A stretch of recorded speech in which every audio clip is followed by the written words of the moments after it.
It's not the sound that I wanted at all. Recording in progress. Why the fuck are you recording this?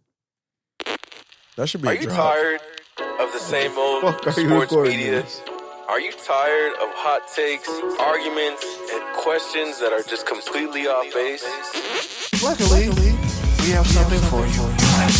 Touchdown tangents of the people, for the people, by people who care about culture and all tight commentary.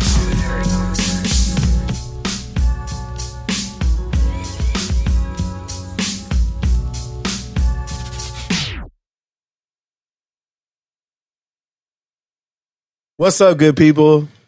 Live from Hawthorne, California, it's Touchdowns and Tangents, your spot for NFL takes, topical tangents, and concise commentary for the culture. I am PD Camarillo, and he is... Candace Frank James Barry. I don't like how you just said your own name. Where the fuck did that twang come from, bro? That was weird. My family's from Louisiana. You said Barry with the A, bro. That was weird. I never say Barry with the A. That was weird. First off, my family's from Louisiana and Alabama. It comes out sometimes. And on the Zoom line, we have the great Nikki. Howdy. There you go. See, that was a swaggy twang, not fucking. I just woke up from my meth bender twang.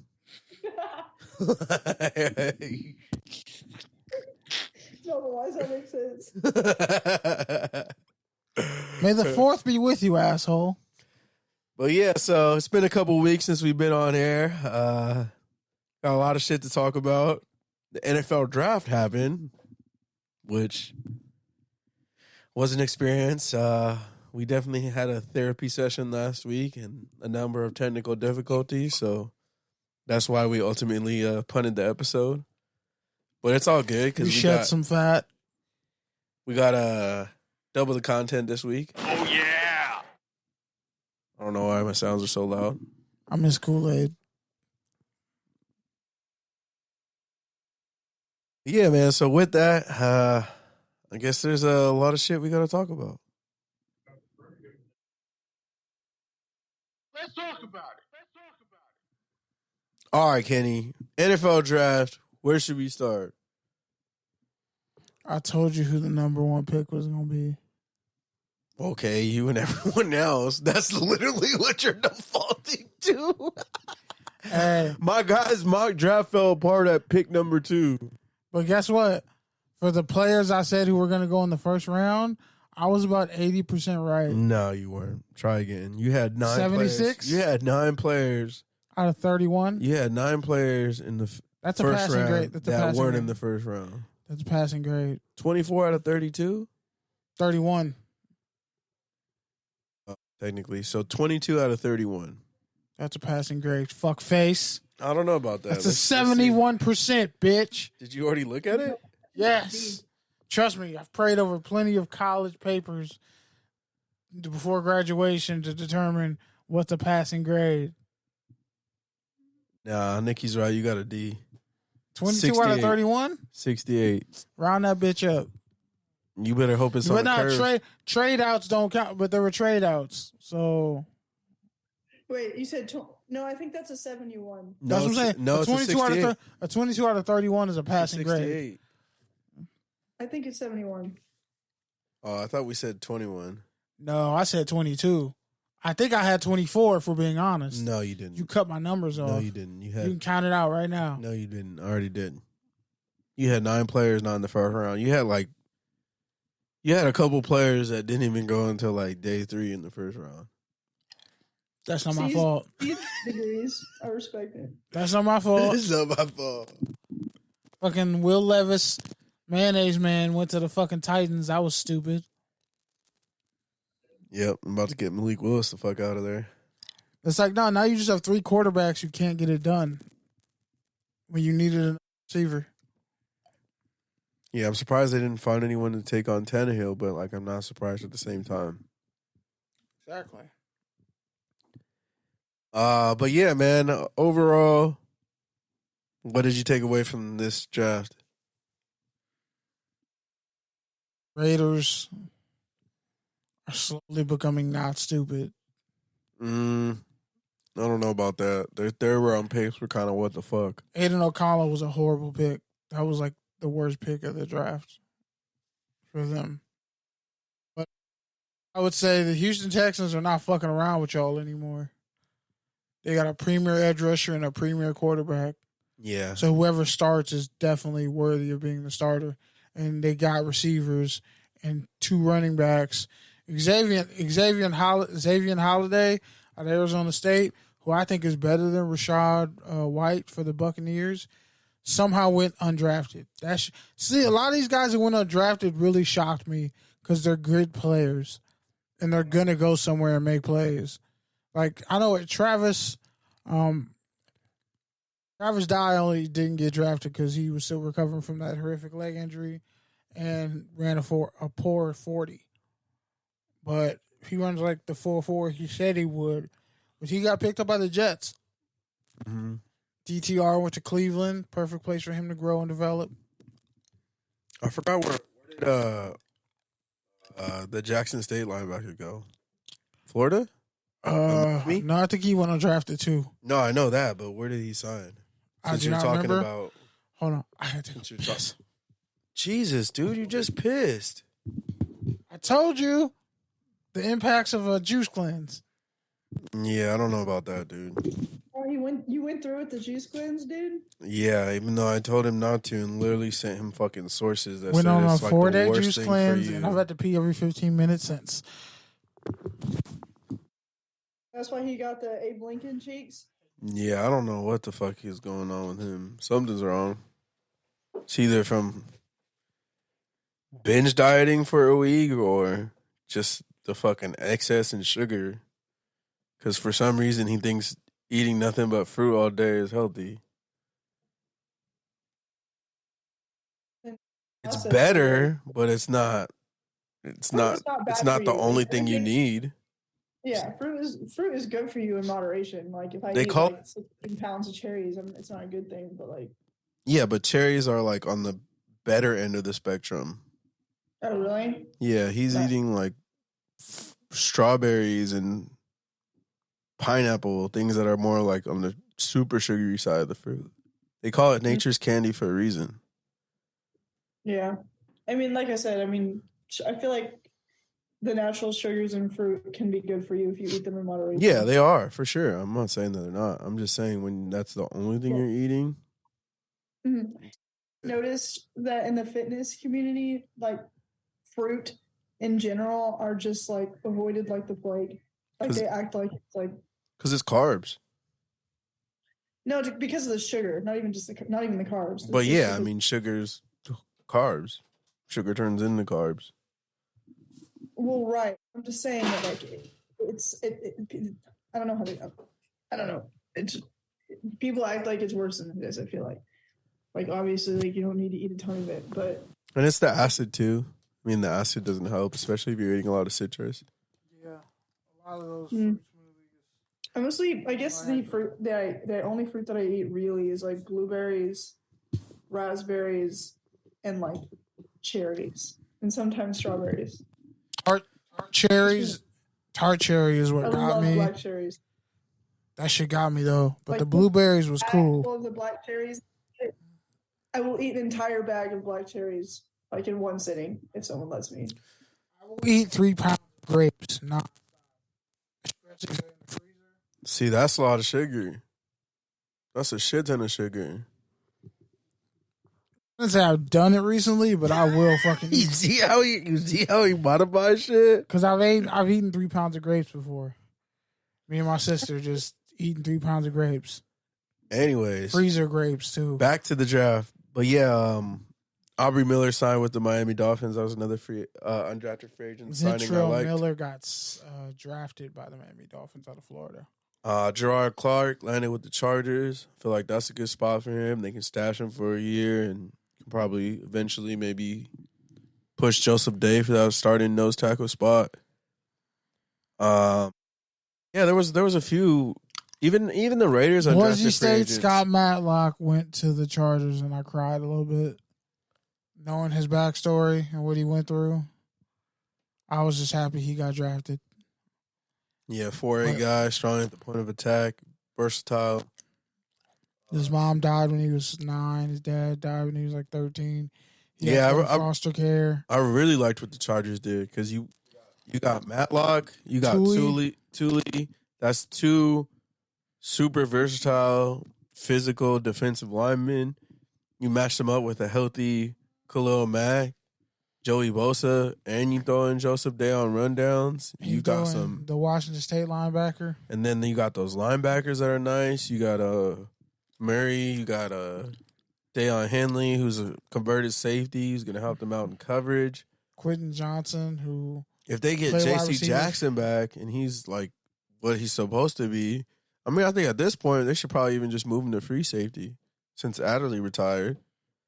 And that's actually a pretty stout defense. You just got to get one more corner and you've got a stacked defense pretty much. Yeah. So if Staley don't get it done with that defense, then why are you a defensive coach?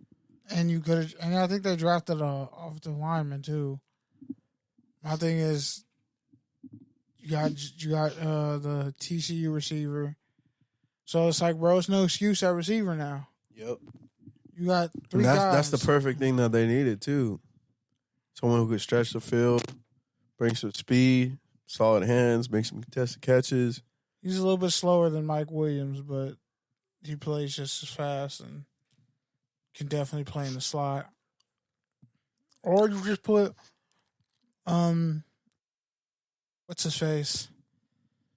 Keenan Allen in the slot and let him eat all day. Yep. Those other guys play outside. But the Chargers have everything they need. I like what Philly did, getting all the Georgia Bulldogs, even trading for Swift. I feel like that's a good low risk, high reward move for them. I think he fits what they want to do, especially because they like backfields by committee anyways. Definitely started to be some strength. I like that the Dolphins took your boy Vaughn Archie 4-3-2. So now they're unstoppably really fast offense on Madden.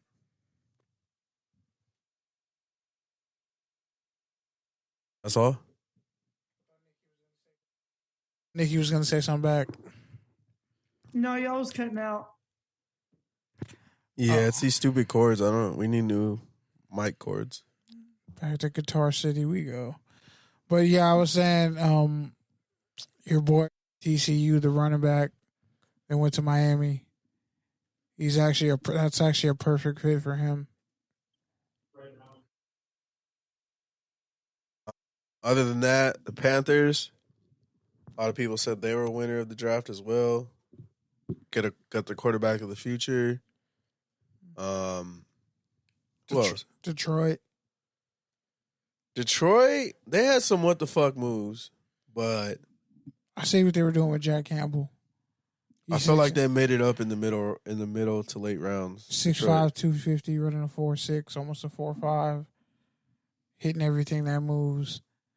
That's really what they need at linebacker. Malcolm Rodriguez can play outside. And you got Alex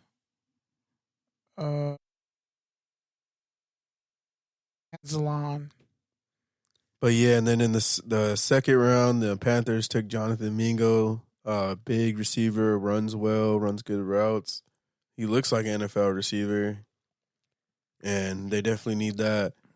They got one of my guys, DJ Johnson, athletic dude, big football head. I like that pick. It was a little higher than I would have gone, but I feel like he can develop into something in another year or two because he's really locked in, really athletic.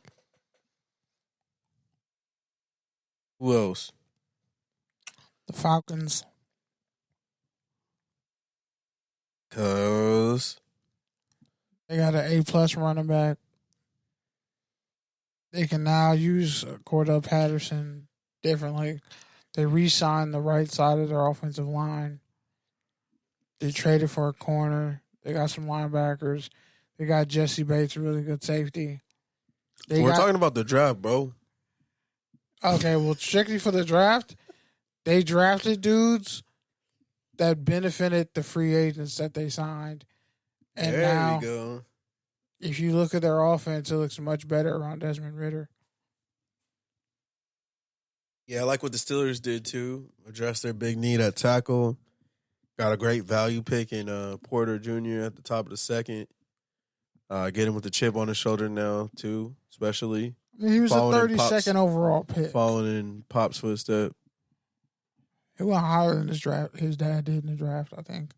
Yeah, but a lot of people had him in the top 15, top 20. Well, so. And what was he, like the third or fourth corner picked? Fourth? No, it was like fourth. Fifth, maybe. Yeah, fourth or fifth corner pick. And at one point before the combine, he was the number one corner. Well, he ran that 4.5. 4.45. Was it a 4.45? I thought it was like a 4.52. Yeah. Just say because it's Penn State a 4.45. State always has fast players coming out. All right. Who were some of your losers of the draft, Kenny? I need you to wake the fuck up, bro. I'm totally awoke. I'm not over talking you. That's why you're shocked. Normally I would just over talk you. I'm sitting back and letting the pod come to me. Is that okay? No. Over talk you? No, I need you to talk, bro. Over talk you. Fine. Simply put, the draft, I ask myself, the fuck were the Raiders thinking? They just had one of the worst drafts. You just said you liked what they did. You literally just said you liked what they did. You said they're getting stupid. You said they're getting less stupid. That don't mean they're not still stupid. They did some smart shit until the third round.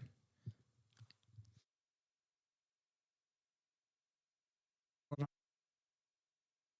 like what the Pats did a lot. They got the Pats actually got Douglas out of Liberty really fast. They got Christian Gonzalez in a great spot in the middle of the first round. Deshaun Butte. They got Marte Mape Mapu in the third round. Hawthorne native, Sacramento State, Big West defensive player of the year. Malik Cunningham is an undrafted free agent. Yep. And he'll be a good practice squad addition this year at least. Maybe a good backup. For sure. The Seahawks did some weird shit. The Seahawks always do weird shit. The UCLA running back, they didn't need him. Yeah.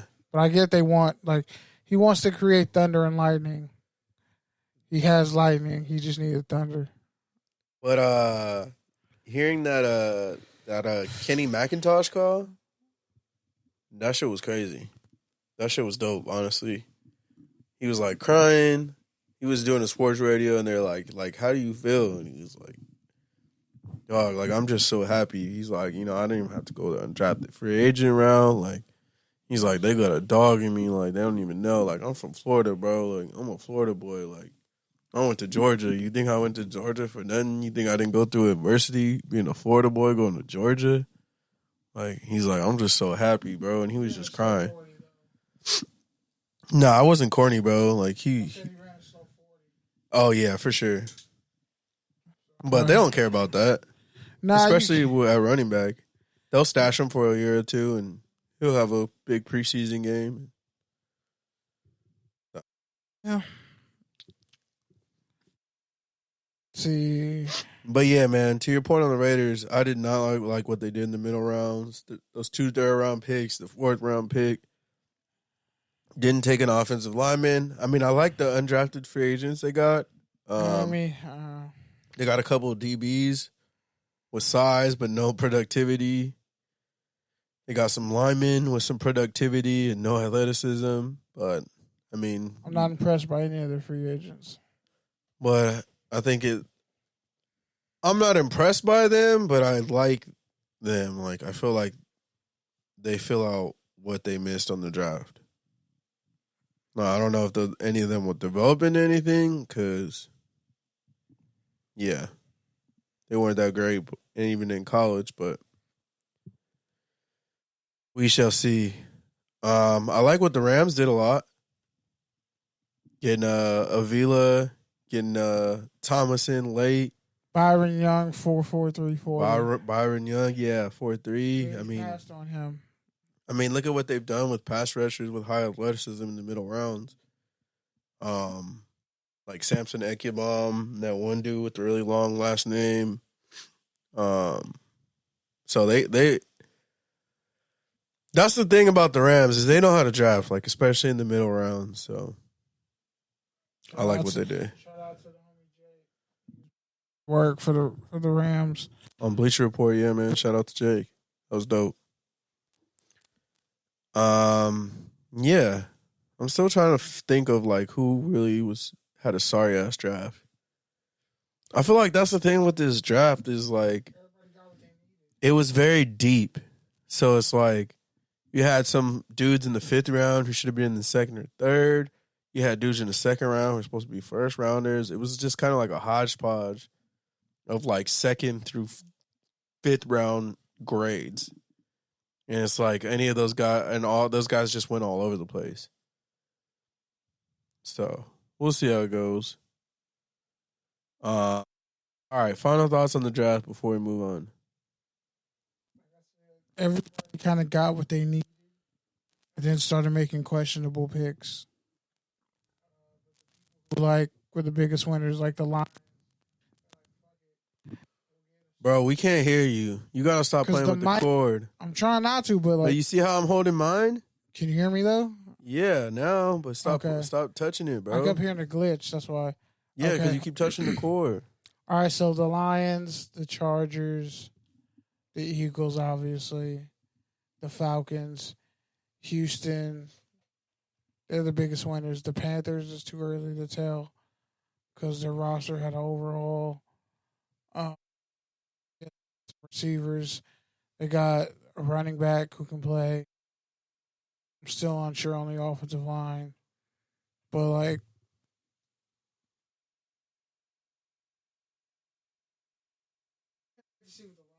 we can't hear you.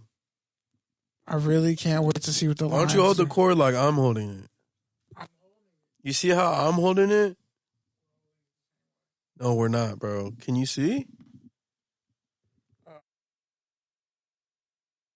Better? Yes. Okay, you had it folded. I didn't see that. But yeah, the Chargers, like, Staley is just dumb. They literally have a Super Bowl roster.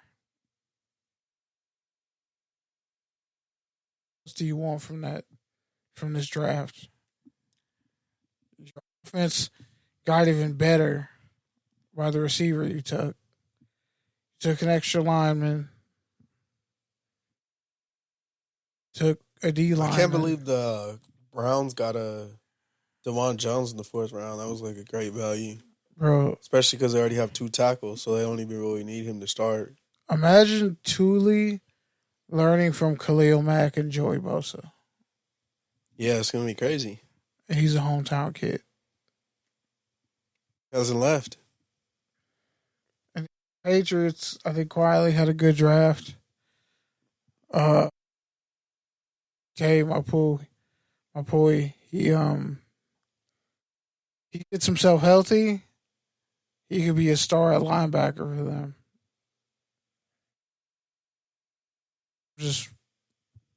I think there were more teams who had good drafts than bad ones.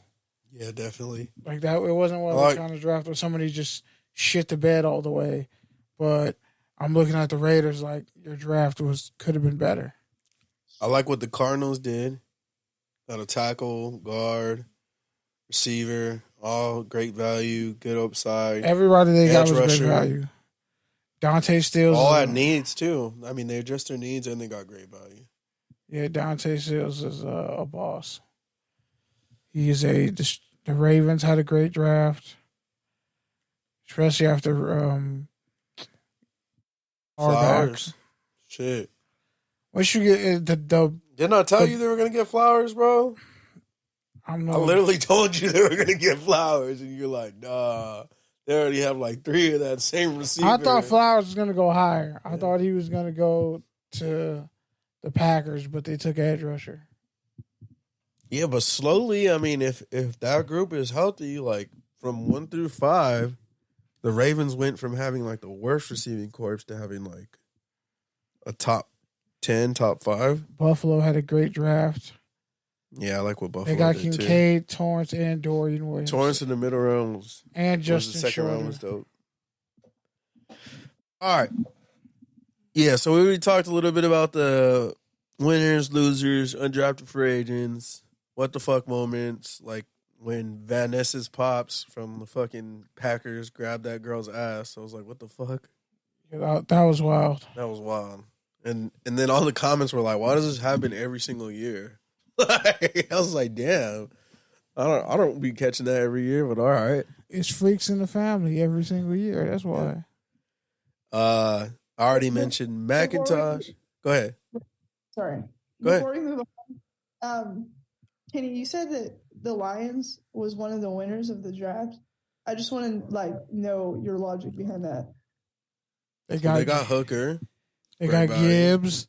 They traded away Swift for some good picks. They got Brian Branch, which honestly I think he could probably play safety for them. They shored up their defense. They shored up their linebacking core. They have an explosive running back now. But the thing is, they didn't get a pass rusher. That's their biggest need. They got 2 pass rushers already. Okay, Hutchinson and James Houston. Okay. Didn't Houston get hurt though last year? Don't matter. He was a rookie. Yeah. And he had the most sacks and the least amount of starts for a rookie ever. They can get pass rushers off the street. Yeah, that's true.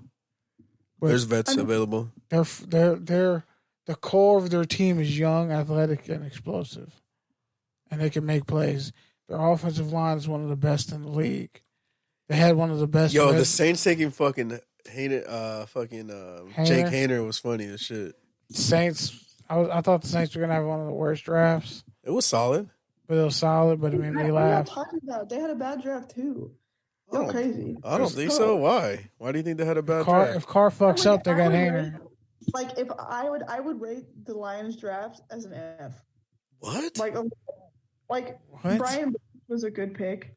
Like he should have been a first rounder, and so the fact that they got him at what was it, like 45, that was a good pick. But like Gibbs wasn't a good pick. Gibbs is a good pick. They had him in the first round. Campbell wasn't a good pick. That was kind of a surprise pick, I'll give that. But if he's the headstrong middle linebacker they need, wasn't a good pick. Who? Michael Mayer was still on the board when they took Laporta.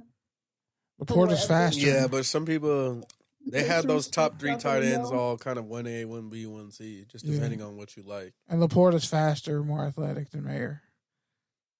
Big issue about taking Campbell 18 overall too is like the positional value is like one thing, but the bigger issue is like taking him in the first round. He wasn't projected to go anywhere near the first round. True. He probably would have been there. It could have still been there in the third round. I think that was their worst pick.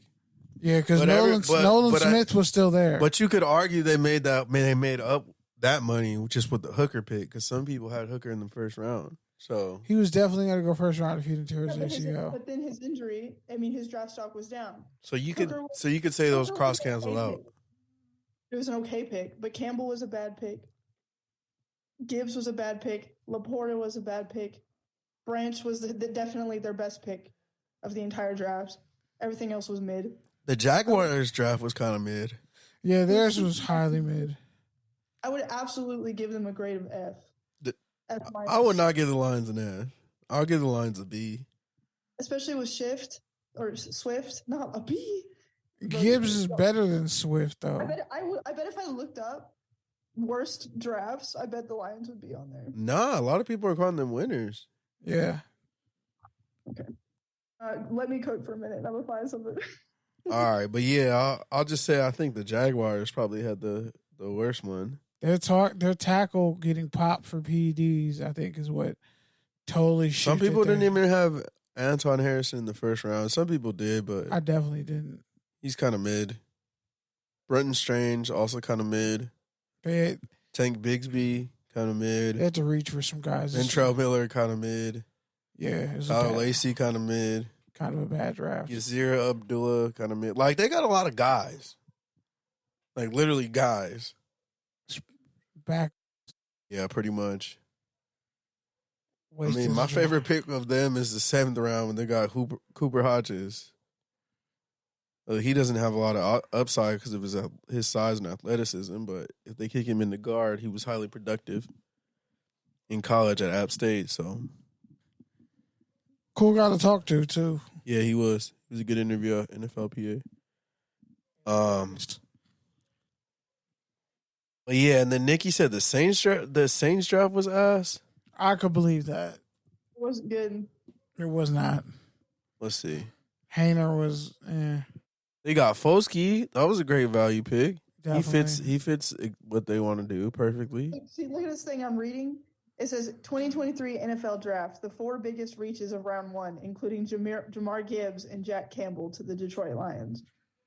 I'm telling y'all, bro, it's not just me. It's out there. Nah, but I seen some people have them in the winter column too because they address their needs And they without took having to reach. They took a chance, too. What? They did reach multiple times. Just in the first round. Just But for after Campbell. that, they made it up with everything else. They got a lot of value. Yeah, but yeah, the Saints. I mean, Brian Brisset is kind of a reach, but they want to play. They want to play up Who'd you front. say? Brian Brisset, Who the fuck is that? the fucking D tackle out of Clemson, Breezy? Breezy, whatever. I heard someone say Brisset, so there He you ain't go. fucking French Canadian. Are you From sure? Australia. Okay. Well, the person who said it was probably French Canadian because I think she was from Detroit. That makes my head hurt even worse. Kendra Miller out of TCU. Good back. Jordan Howden out of Minnesota. A.T. Perry. That was a great value pick, too. Some people had A.T. Perry in the second round, I'm bro. rooting for A.T. Perry. He'll talk your head off. But boy, does he have a story. His life story is amazing. I'm rooting for them. He's going to take Michael Thomas' spot, mark my words. Definitely. But yeah, I feel like they got guys who fit what they want to do. And they got them in good spots. But yeah, I mean, I think if you look at just the first round, it's easy to be like, yeah, this person, they won or they lost. But you got to look at the whole context of the team and the first round. All right. So can we move on? Any other thoughts, Nikki, on the draft? No. All right, cool. Quiet on that Patriots front, huh? I mean, I'm kind of annoyed that we didn't get. Malik Cunningham is an interesting pick, or I guess it wasn't even pick, but an interesting choice from Bill Belichick. To be honest, he's just. I mean, they had to give Mac Jones another year. And no, it's not that. It's like, I mean, look at his history. Let's not Okay, would you rather have fucking Jake Hayner? Come on. Oh, You rather have Aiden O'Connell. Jaron Allen? Bill Belichick's history with quarterbacks. You look at Bailey Zapp, Mac Jones, Tom Brady, even before Brady. Or I guess Bill was not even halfway involved with that. But Bill is having a hard time moving into the future. He's having a hard time letting go of the past. Well, I think that's why they got Malik, too, is like I said, to be on the As an practice undrafted squad. free agent, don't get me wrong, he's the highest paid undrafted free agent in Patriots history, which is interesting. But he deserves that, I think. But and I'm surprised he didn't get drafted, to be honest. But I don't know. It's just a weird pick from someone like Bill in a system like the Patriots. To be honest. One draft I would say kind of lost, well, not really, but they kind of did. Vikings. Addison was a great value pick in the first round. They took Makai a little bit high, but I like the pick. He fits what they want to do. Jay Ward, they took a little bit high too, but I feel like he fits. And them taking Hall in the 5th round. Some people didn't even have him getting drafted, They're called the Houston edge. No, Jaron Hall, the quarterback. Oh yeah, I think The he was only gonna get drafted BYU black either. quarterback. I didn't think he was gonna get drafted either. I was shocked. But yeah, so I mean, I feel like I like the players they got, but I don't know how much that draft is really going to make them better. Jags might have had the worst draft for sure. All right. But yeah, so we talked about winners, losers, undrafted free agents. We talked about some of the what the fuck moments. Talked about some of the good moments. Another good moment that happened. The Cowboy scout drafted his son. In case you missed that video. Deuce Vaughn. Yeah, he was basically calling his son and just telling him, like, hey, it's okay. Like, just calm down. It's not about, it's not about where you get drafted. It's about where you end up. It's about, the fit, blah, blah, blah. And then Jerry Jones, let him know that they were going to draft him in the later rounds. And he just started crying. Then he called his son, and his son just started crying. And it was a beautiful moment. One of those beautiful moments in football, for sure. Like, in life. Yeah, this fucking thing that we call the draft, we talk about it every year. We build it up every year. We go to these games. And, it's hard for these players because they're really in a fucking spectacle. Like, they don't know where they're going to end up. They don't know how their careers are going to end up. After they get drafted, they got to move. They got to figure out their whole life situation. Some of them are married. Some of them got kids. And so just like those little moments, remind you of, why we watch this. And for me, the draft is really why I started watching football. That's really where I fell in love with football. I remember at the time, my cousin Andy was still playing. But, I had started liking football just watching him play, going to his games, both in high school and college. It started to catch my interest. My parents always had it on, always watched Raider games, Notre Dame games, etc. But then that 2003, 2004, I had the NCAA game because my cousin was in it. I started following the draft because he could potentially get drafted. And then that was also around the time that they first put the combine on TV. They put the draft on TV. They started making it bigger. So, the draft for me has always been, the root of why I like football because it really is one of those places where you get to see those dreams come true. And also, there's a lot of those what the fuck moments, and you're teams show you who they are and do things that make no sense. All right, so that's the draft. Kenny had to go piss again. I don't know. I'm telling you, I don't know what's wrong with this dude. Yes, dude, I'm serious. Something's wrong with this guy. It's that juice cleanse. No, I don't know. He hasn't even been on it. He's been off of it for a few days already. I don't even know why he's still cleansing. Oh. This man's getting the devil out of him. Well, yeah. Yeah. All right. After I started drinking a ton of water for a long time, it regulated out, I suppose. And now it's not as bad. But I remember when I first tried drinking the 8 glasses a day, bro, that my bladder literally was the size of a grape. It was crazy. Yeah, I think my body's used to it too. Yeah, I've been drinking 3 gallons of water a day, every day for 4 days. That's how much you should be drinking. You're supposed to be drinking an ounce per your pound. It's it's every 15 minutes. Be dead asleep for 4 hours and wake up just to go pee. Should be so annoying. Yeah, that's not good either. But it's my piss is clear, damn near invisible. Yeah, but you shouldn't be waking up to pee. It's not good. All right. I'm kind of glad I'm waking up to pee because I wouldn't want to piss myself and then wake up. That's. Yeah, but you're not supposed to wake up and pee. That's not a good thing. But I'm drinking a lot of water, so it has to come out. Okay, Kenny. Why are you telling me? You tell the fucking scientist, bro. You're the exception. It's okay for you to wake up and pee. No, I'm worried. But but it's not. Since when?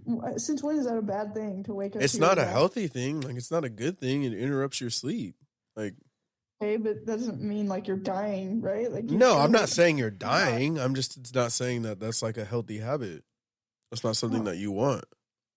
I feel like you can't really. I feel like it's really hard to gain that as a habit. You just wake up and need to go to the bathroom. Well, yeah, because that means you're drinking too much water before you go to sleep.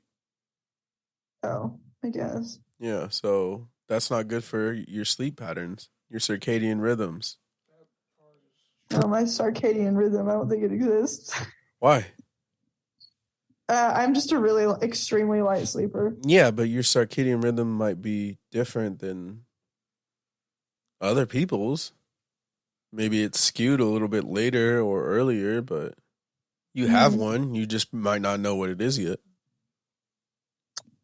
Perhaps. Everybody has one. It's just figuring out what it is.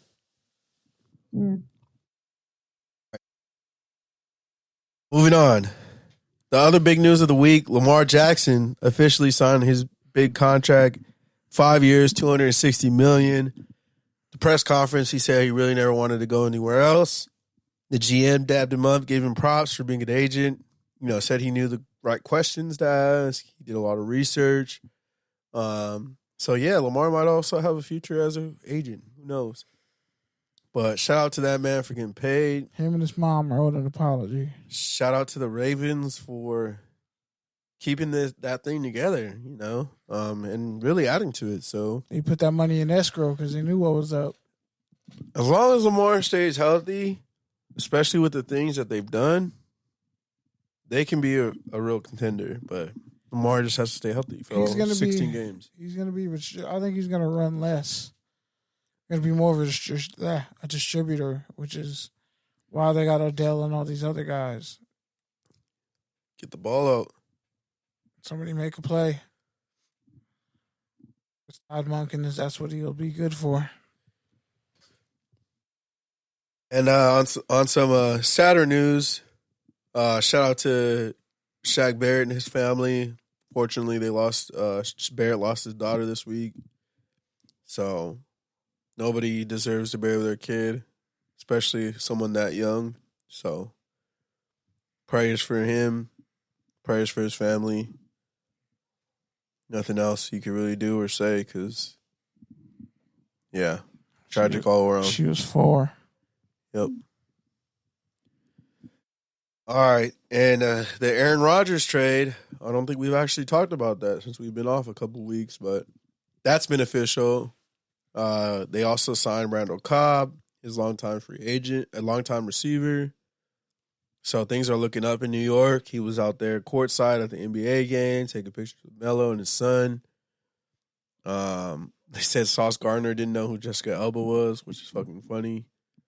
But yeah, man, that's makes me feel old for sure. That the baddest girl in the game when we were in high school, like these kids don't even know. Relax, she wasn't the baddest. Bro, don't take me back in time. She was top 5. Don't take me back in time, she was man. Top there was 5. There was a lot of lunch table arguments about this very topic. I mean, I was never a Jessica Alba stan. I'll be honest. Honey was overrated to me. Honey was a horror movie. Did you watch Dark Angel? No, I didn't. Oh, say then you're not a real Jessica Alba I'm telling you, I wasn't. You know what I'm saying? Like, I wasn't. She wasn't top 5, but it was just like she was situationally hot, like her and Mila Kunis, like they were assassins in the hotel room.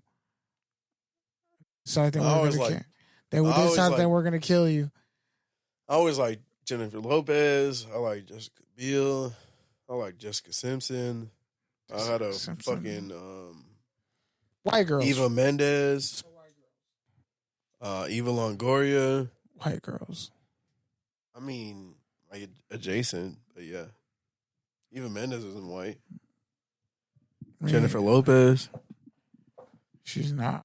Yeah, there were people fucking ready to throw down for Jessica Alba. Yeah, it was serious. It was serious, bro. Like, people were serious. You could not say Jessica Alba was not the hottest celebrity in 2006. She wasn't, though. That was before Thick was in, too. You got to remember that time. That was before. That was one like cute chicks. That was before Booty ruled the world. Yeah. What year did Booty Rockin' If You Ever come out? Ying Yang Twins probably took like 02, 03? College Park, Bubba Spark. Yeah, that was... No, that was probably the end. So like 05. It had to be it's probably like year. 05, 06. Had to be Yeah, it was grade, like 05, 06. middle school for us going into high school. Yep. And the kids Bob fucked it up. But not because she was a dark angel. Everybody knew she was a hottie. All right, moving on. College football. Kenny, try not to pee during this segment. I'll try, but I'm drinking water all day. I don't know when this happens.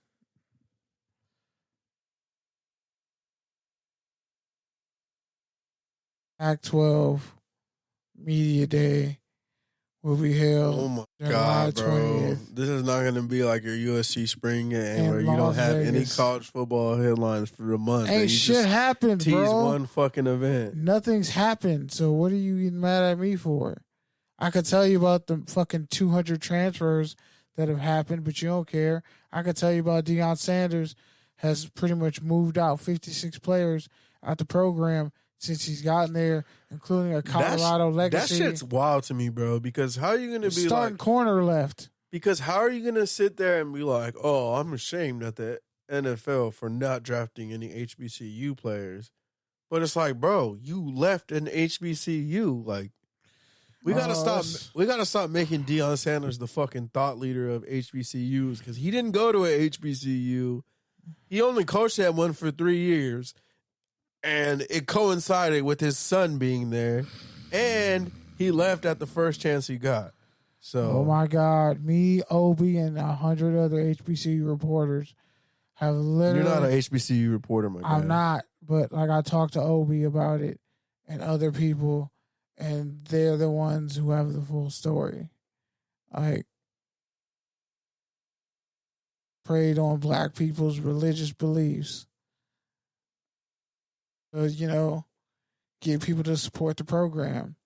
And then he left for a better opportunity. Just fine, but like, don't fucking go back and take the fucking self-righteous path when you All can't the even white give coaches do when it. you can't even give motherfuckers they film, bro. And like you said, technically- you just had a mass exodus of 53 players. Like that's 56. wild. 56. Think about it. Why would a coach give you film of practice? It's not even your film, bro. It's not even your practice. It's not even your system.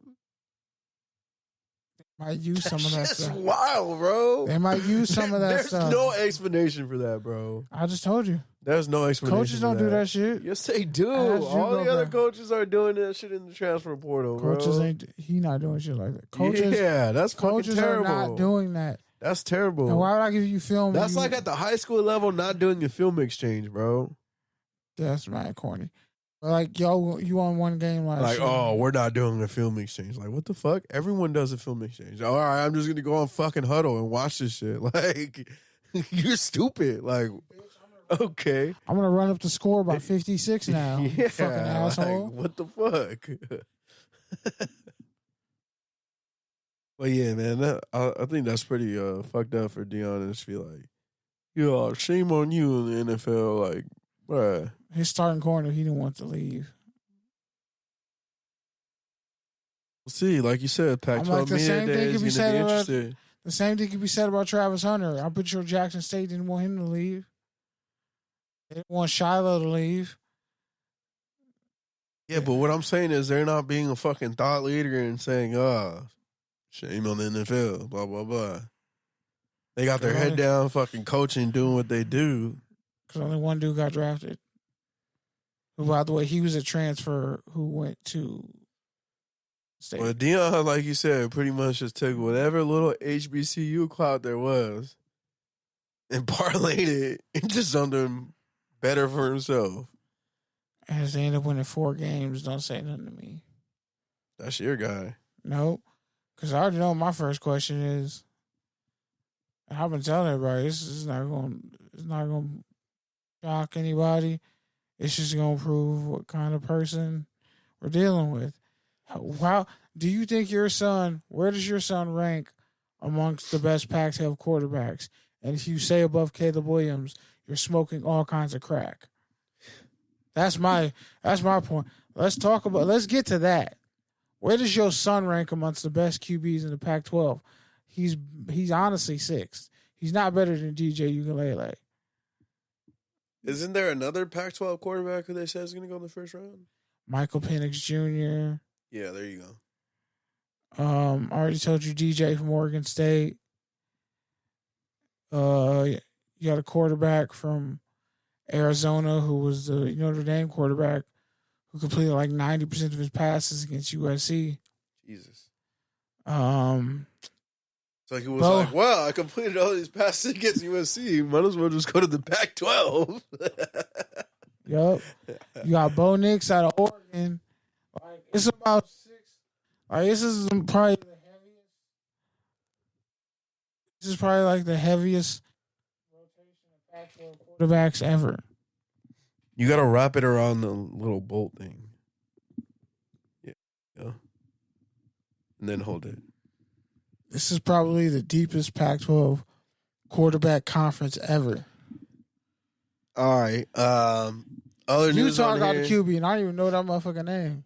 Other news on here. The college football playoff format dropped. It's 12-team format. Thoughts on that, Kenny?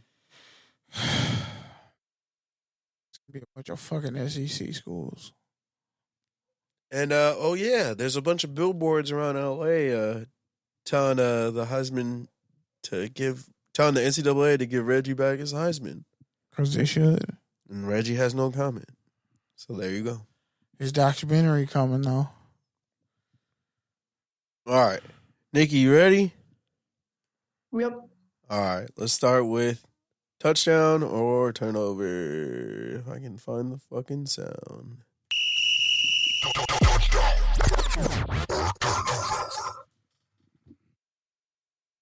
All right, we'll take it. Touchdown or turnover, the Packers are signing Jordan Love to a 1-year, $22.5 million extension. That's a turnover because let's see him play first before we give him an extension. I don't know. I don't care if you want to give a nice gesture by paying him fair market value, but I don't know. I feel like if they were so sold on Jordan Love, they would have made the move last year. It just made sense. So, we'll see. Kenny? I said it's a touchdown because they proving they're all in on him. He played great against Philly. Yep. That says a lot. Let's not remember people forget Aaron Rodgers' start.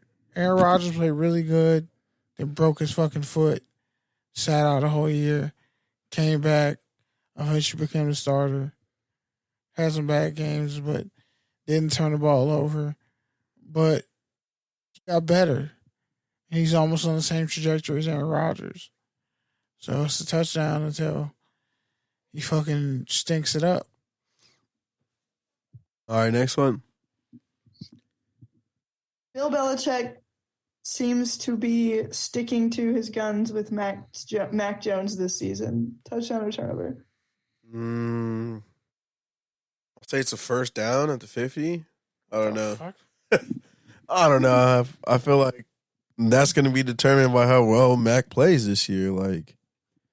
He had that great rookie year.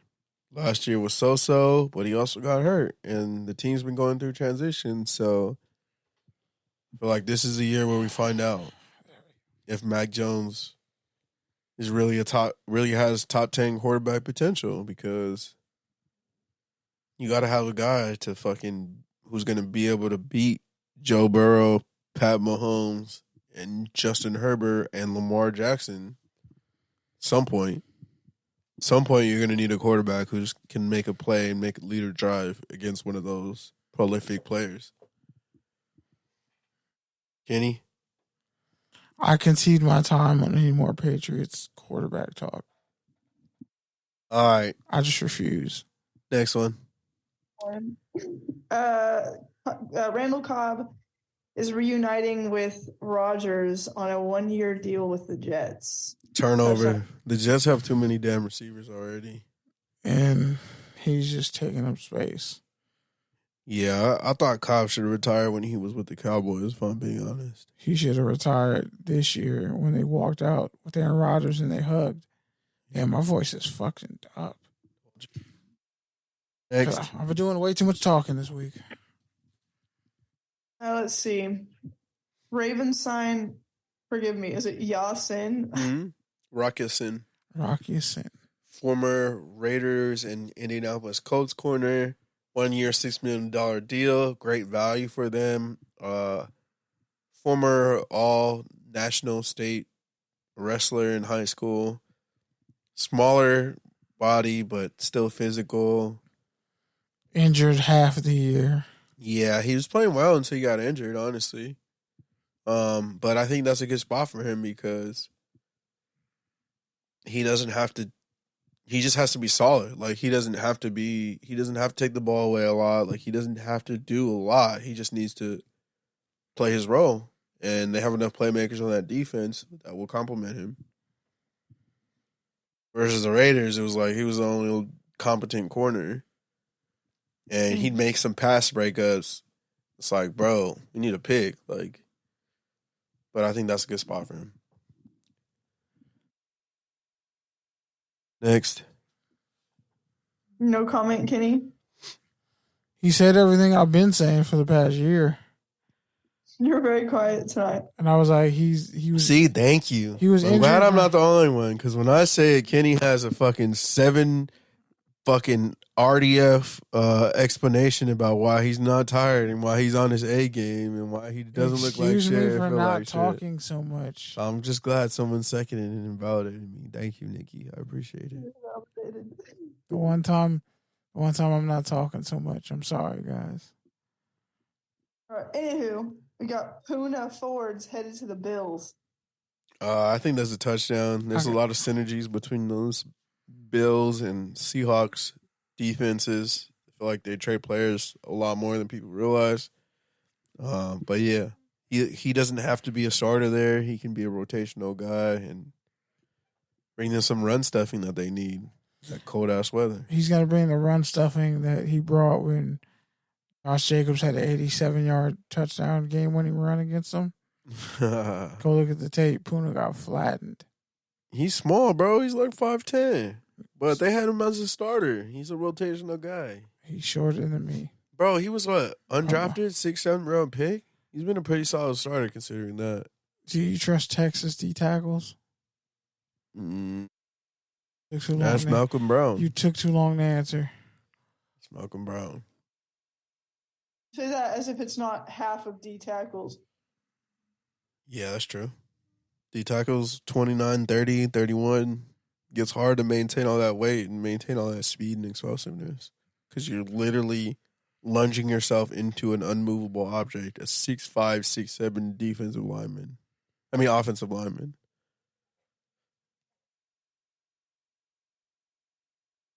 It's a Texas defensive tackle. What do you expect?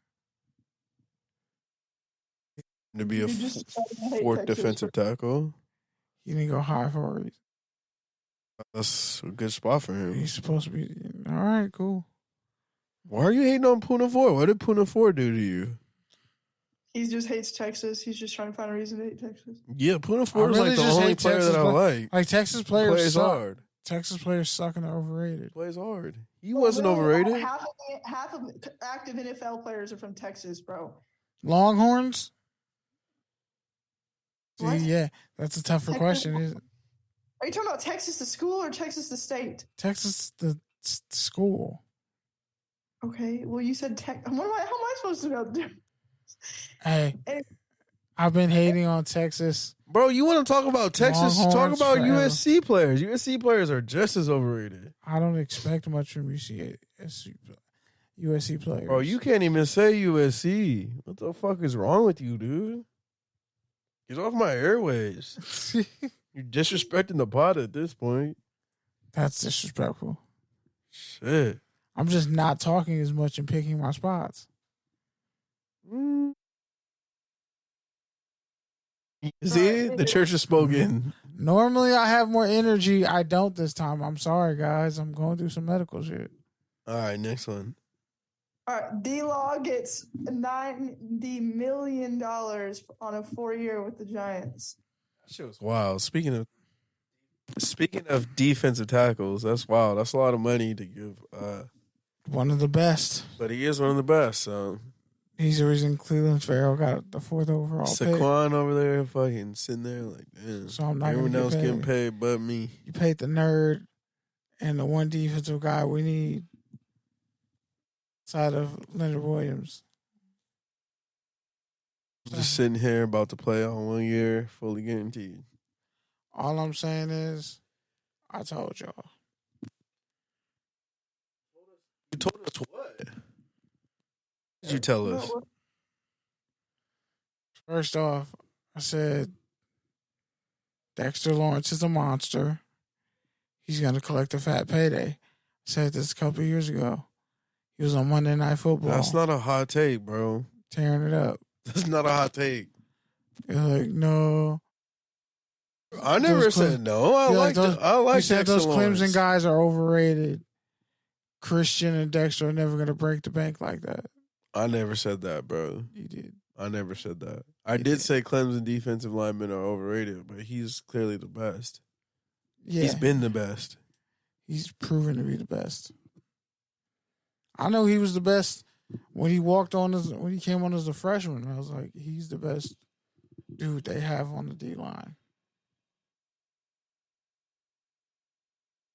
All right, next one. Texas Longhorns players are still trash. Rounding out this segment, we have Matt Patricia taking a pretty hard demotion to work for the Eagles. Why the fuck does he keep getting work? This is worse than white privilege. He just keeps getting work. Why? That Belichick privilege. Why is he still in the NFL? That's the real question. Dude needs to go coach high school, bro. Ironically. Get Kevin James to play in the Netflix special. Like, it's all love. Like, I appreciate what Matt Patricia did for my organization and stuff when he was not shit. Know, Less shit. Oh. No. Like when Brady was still on the team. But I don't know, man, dude. I just don't understand how he keeps getting paid. He can't keep getting away with this. He does. He's like. Well, the worst part is when he's done with the NFL, he'll end up at Alabama and then somehow finesse his way back into the NFL. Or becoming a physics teacher. That was it for touchdown and turnover, and now we got take or tangents. All right, take or tangent. A plea deal, which included a prison term for his fatal DUI crash. They said he will get shit fucking cord. They said he'll get anything from anywhere from 3 to 10 years. I'm thinking closer to 3, considering he turned himself in. He hasn't gotten in trouble. First time he'll get out. He'll get out on good behavior. Obviously, like we all know, Vegas is corrupt. We all know those DAs and those lawyers be breaking bread at the casinos. So it's kind of crazy for him to only get probably 3-5 years for literally taking a person and a dog off the planet. I mean, I feel like that's valid, though. However, I will say he is doing substantially more time than Leonard Little or Dante Stallworth. Granted, those were different situations in terms of they weren't going at high speeds, like grossly negligently.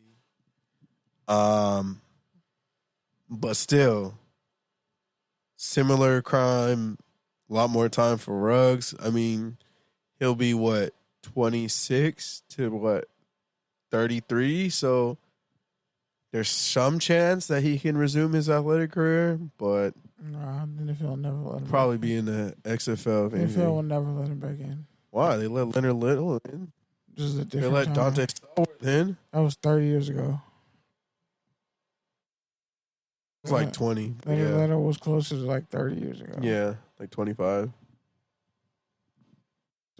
Stallworth was like 18, 15.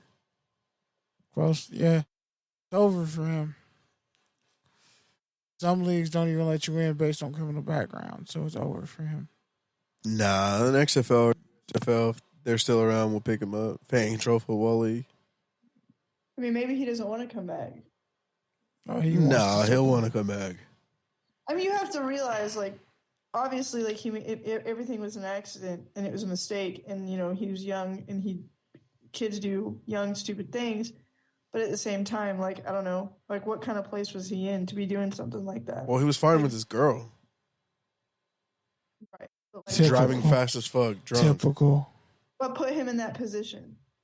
That Right, car. was his girl. His career finally fucking coming together, taking off. Right. So maybe that's, I mean, dude, he literally, like you said, he wiped a person off the planet. Like, you have no idea what kind of like trauma he holds from that for himself. And maybe football would be somewhat connected with that because he would never been there or did that thing or had that car or been in that place if it wasn't for his. Yeah, but nah. I know what you're thinking. But you're thinking as a rational person. You're not thinking as a 23-year-old athlete on top of the world. Like, but he won't be in 3 to 5 years from now when he. And that's exactly why he would want it. It's like you don't fucking pull out King Arthur's sword and then lose it, and then are just like, yeah, I'm good without it. Like, nah, you're gonna fucking try to go back to the top of the mountain and get it back. Like. I don't know. Even if it fucked up your life, like, you're going to try to prove to yourself that you can control it this time and that learn from your mistakes. I mean, maybe, but I could see it going the other way just as well. There's nothing in pro football athlete history that has shown us that sort of tragedy would make that person try to walk away. Like, every NFL player who's basically been a convict has made some sort of attempt to come back. Because even though you're right, like, it is bring trauma, like, it did also make their life. Like, it made them who they are. Like, so it's like. In those other situations, like you could say, like, you know, individuals like Ray Rice or whatever, but, like, that stuff, like, it wasn't intentional. Like, he, like, the bad decisions that he made caused him to accidentally take someone's life. It's not like he like went out seeking violence. Like, he's not an innately violent person. Do you see? But still, I'm telling you, even like Leonard Little, like, bro, nobody even talked about Leonard Little. And he was in a Super Bowl that year. And it took one reporter to finally ask, like, how do you feel being at the Super Bowl a year after you were just in jail for literally taking someone off the planet? I mean, that's just one guy, though. Like, that's just, it's like, there's not enough, you know,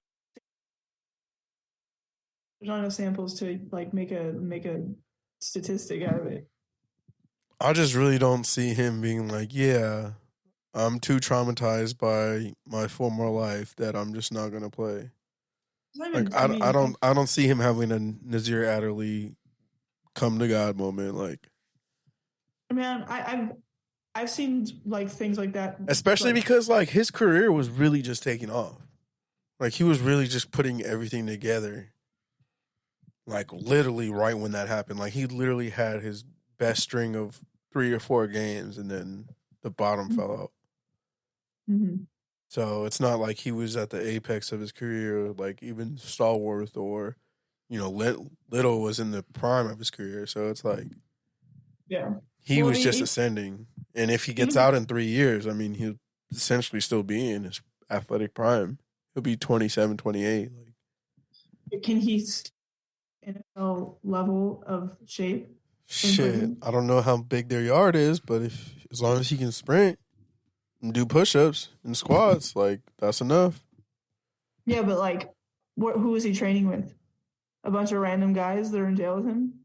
Like, I mean, as long as he can sprint, as long as he has 4.3, it still has a 4.3 speed when he gets out. Like, he has a shot. Like, I'm not saying he's going to be great. Like 4.27 speed.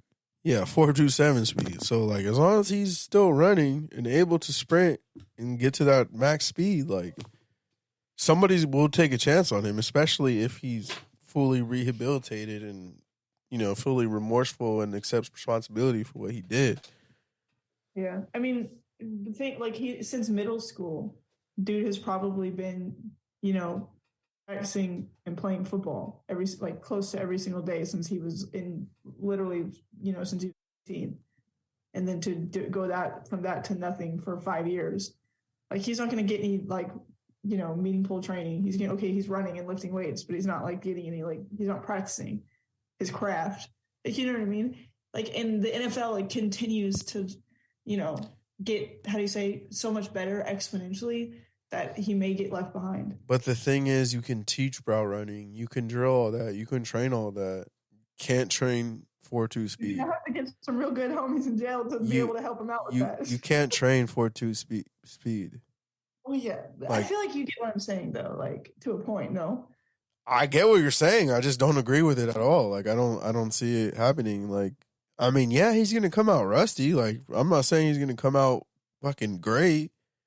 But 4 or 5 years, long time. But as long as he doesn't put on 20 pounds and he's still 4.2, 4.3, like, somebody's going to give him a chance as long as the NFL, reinstates him and allows them to. Someone will give him a chance. And even if the NFL doesn't, one of the other leagues probably will. Because even the negative publicity they get will be good, especially for one of those startup leagues. That Henry Ruggs watch, like, if the XFL or USFL had Henry Ruggs watch right now, like, people would actually tune into that, even if it were just to fucking hate watch it and boo him and angrily tweet, why the fuck is this guy playing? Like, that would be the most engagement either of those leagues have, period. So, yeah, I mean, I'm not saying Henry Ruggs is going to come out an all-pro, but as long as he has that speed and he doesn't put on a shit ton of weight, he should be able to play. Like, he'll be 27, and even if he has to take a year off to be reinstatement, well, that's your year of just running routes. And then he'll really be straight. Like, if he gets that redshirt year, shit, I could even see the fucking Patriots signing him. Can change him. The Eagles, the Chiefs. I mean, we know the teams who will take the chance. We know the teams who have the program to kind of deal with that. We know the teams that have the fan base that will weather that storm. Like, but yeah, I mean, it'll come down to, like I said, what he's able to do in there. One, if the NFL reinstates him and allows him to come back, and two, and three, when he gets out, like, how old he is. But if he's under 30 and still has 3, and the NFL lets him, he'll probably play, even if it's just preseason, even if it's just on the practice squad. Like, he'll get a chance because he'll be cheap. I think he'll still have years of practice eligibility, so they can stash him too. But yeah. All right, next one. Kenny's back from yet his 3rd bathroom break. Lord. Just keep slipping out. Bro. He hasn't even drank water since he's been here. That's why I don't know what he's saying. He drinks a shit ton of water. Yeah, I did. I have some water I brought here, and I took some from the refrigerator. Okay. I haven't seen you drink water, and I've been in here for 2 hours. But fine. So, sorry. Go ahead. Jackson Mahomes got arrested for aggravated sexual battery. Yeah. Yeah. I don't really have much to say on that. Other than fuck that piece of shit. Yep. It's it is sort of unfortunate about the way, not really the media, but I guess people are flipping it around, I guess, because I saw the video and I've been there and I noticed, like, and it sucks, and, like, clearly whatever, and that poor woman, yada yada, I could go on about it. It's unfortunate that it's been turned into a circus because of, like, the way Jackson Mahomes is and, like, the way everyone hates him. And it's just been turned into, people praising God that he, like, did this or whatever, so he can finally, like, get out of the spotlight. Yeah. And it's like, I mean, I agree. Like, I don't like Jackson Mahomes, but a woman didn't have to go through that for that to happen. Yeah, but it's being turned around like, oh, like, dude sexually assaulted a woman or whatever to avoid the SC allegations, which that's pretty funny. But like, I don't know. It just sucks, and I wish that a little bit more attention was placed on the victim rather than Jackson Mahomes.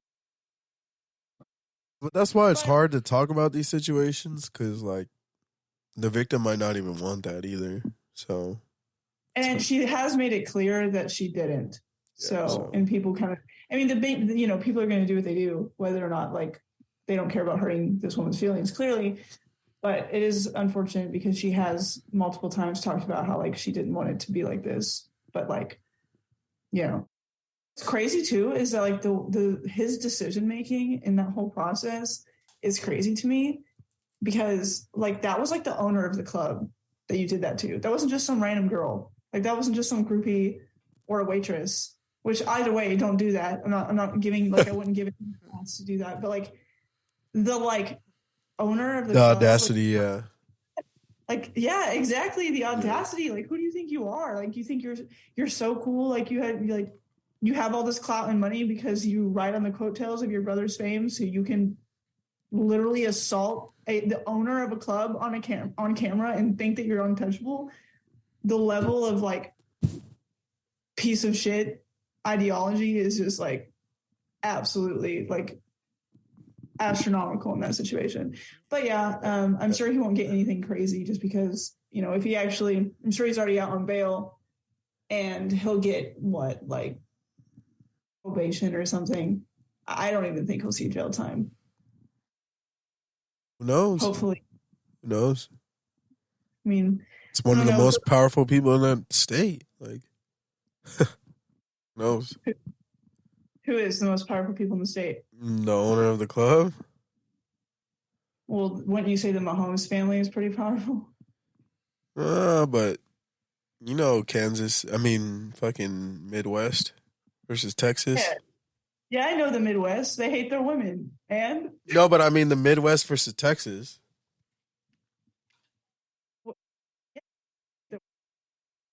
Like, but I mean, like, yeah, the Mahomes family's powerful, but they're still like Texans. Like, they're not fucking Midwesterns. Like, right, but like sexual battery. They keep them at an arm distance. Like, yeah, you guys are powerful, but like, you guys still aren't one of us. Like, but money and that was one of us. The person you kissed was one of us.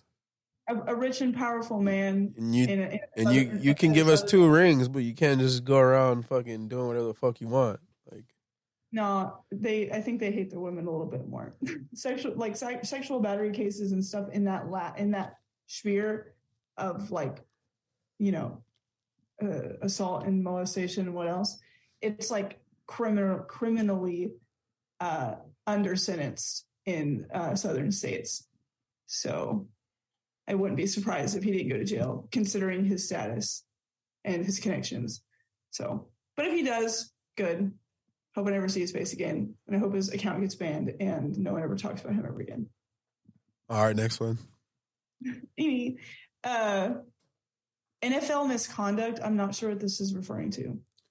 Yeah, so basically stemming from the New York Times article,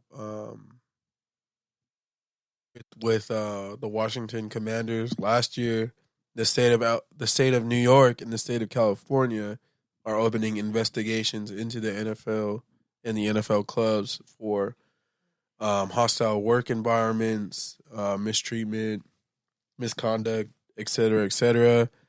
I think they said like both of those states over the years have had like something like over 30 complaints. Like, there's one of the Rams' former staff members is suing them over wrongful termination. There's somebody else in California suing. There's another one in New York. So basically, that whole Commander stuff basically opened up Pandora's box. Yeah. That's all I really got to say, Kenny. That man was almost asleep. I should have just let him sleep so he'd buy me a buffet. I told him if he knocks out, he was right there. I'm not gonna knock out. You were right there. You were almost 80% gone.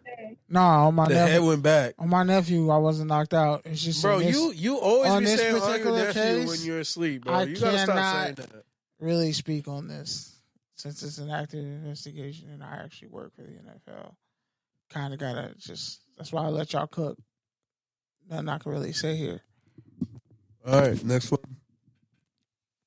Jameson Williams is among 5 NFL players suspended for gambling.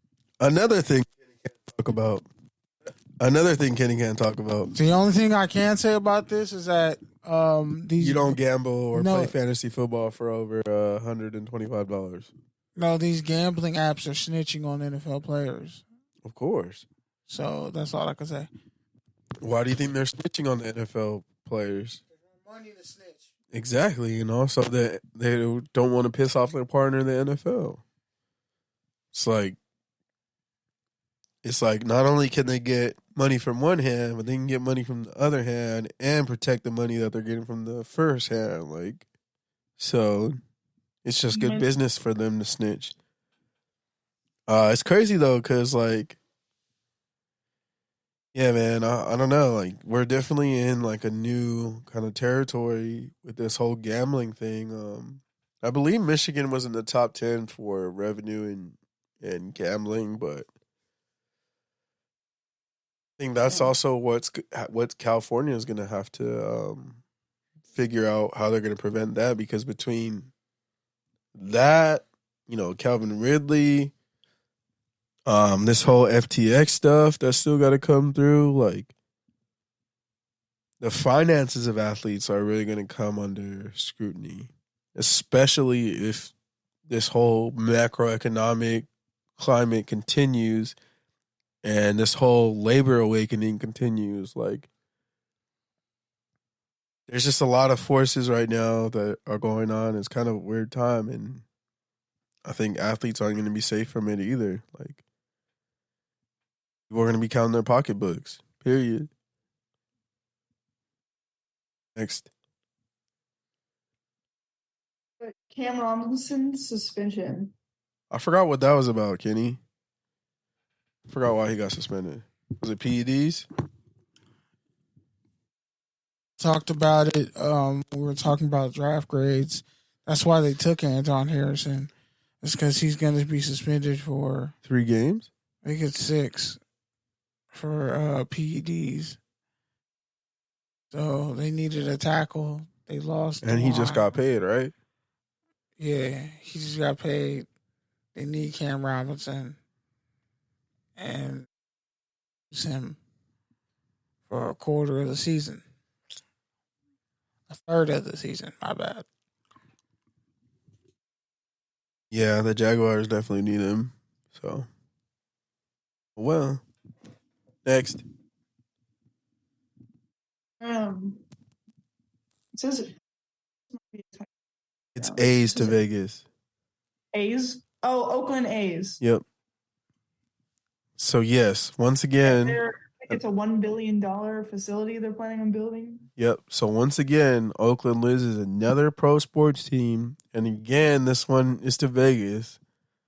I don't know how the fucking city officials can look themselves in the mirror and say, we lost 3 professional sports teams in a decade, and rent prices and gentrification are still going up. That shit's wild, but okay. I mean, good for the A's because they've been they've been negotiating in good faith. They've been holding out, trying to get that arena. They had those rumors of San Jose. They had rumors of all this different shit, but they tried to stick it out with Oakland, and it just didn't work out. So, yeah. Again, this whole gambling thing in sports athletes, this is going to be an ongoing story for the next 5 to 10 years because a lot of money's being exchanged. And having another team in Vegas is both good and bad for that. So, we'll see. Next. Last one.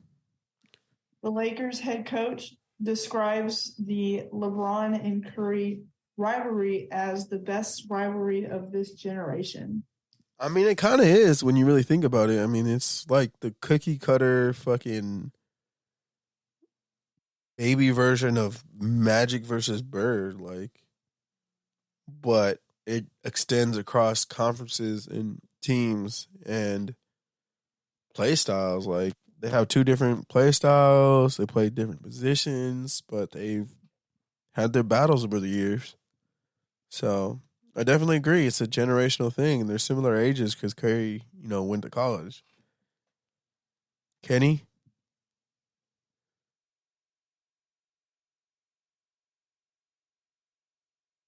What the fuck is wrong with him? Fuck the A's. We weren't even talking about that anymore. I just wanted to say that. I was waiting to say that. Fuck the A's. Fuck the Oakland mayor. Just fuck all of them. They're dirty and corrupt. And LeBron versus Curry? I'd rather talk about the writer's strike than Golden State beating the Lakers by 24 points or 25 points tonight. So talk about the writer's strike then, since you'd rather talk about that. They're talking about hiring a couple writers to cross the picket lines and then create AI content using books and other stuff to replace the writers rather than giving them a pay increase. It'll be interesting how it affects other aspects of the industry.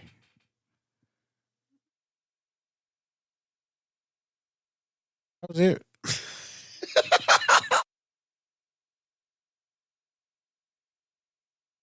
Struggling just to hold up the fucking mic, That is bro. what the strike is about.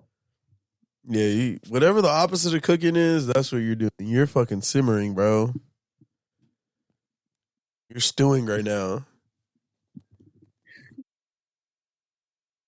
Your fucking crock pot of half-cooked takes.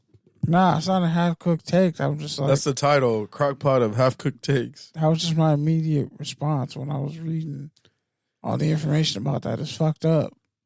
All right. The last time they had a strike like this, I didn't get the fucking final season of Girlfriends. So yeah, I'm simmering with rage. Did you even watch Girlfriends, bro? Nope, definitely didn't. One of the greatest fucking TV shows ever I've heard made. that a lot.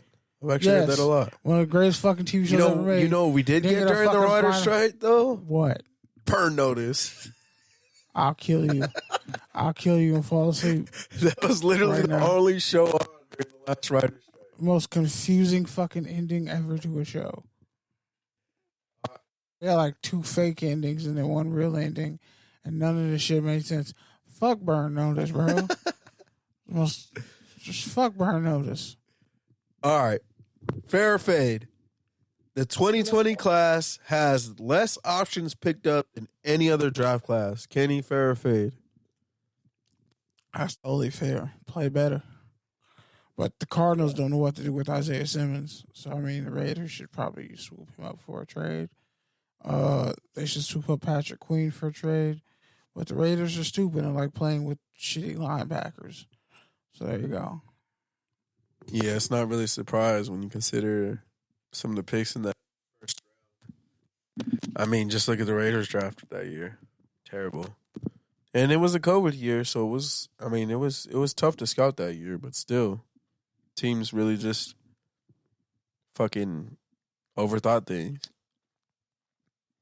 All right. Anthony Edwards was going to catch an assault charge for accidentally hitting a couple of employees with a chair when he was eliminated from the playoffs. Fair or fade, Kenny?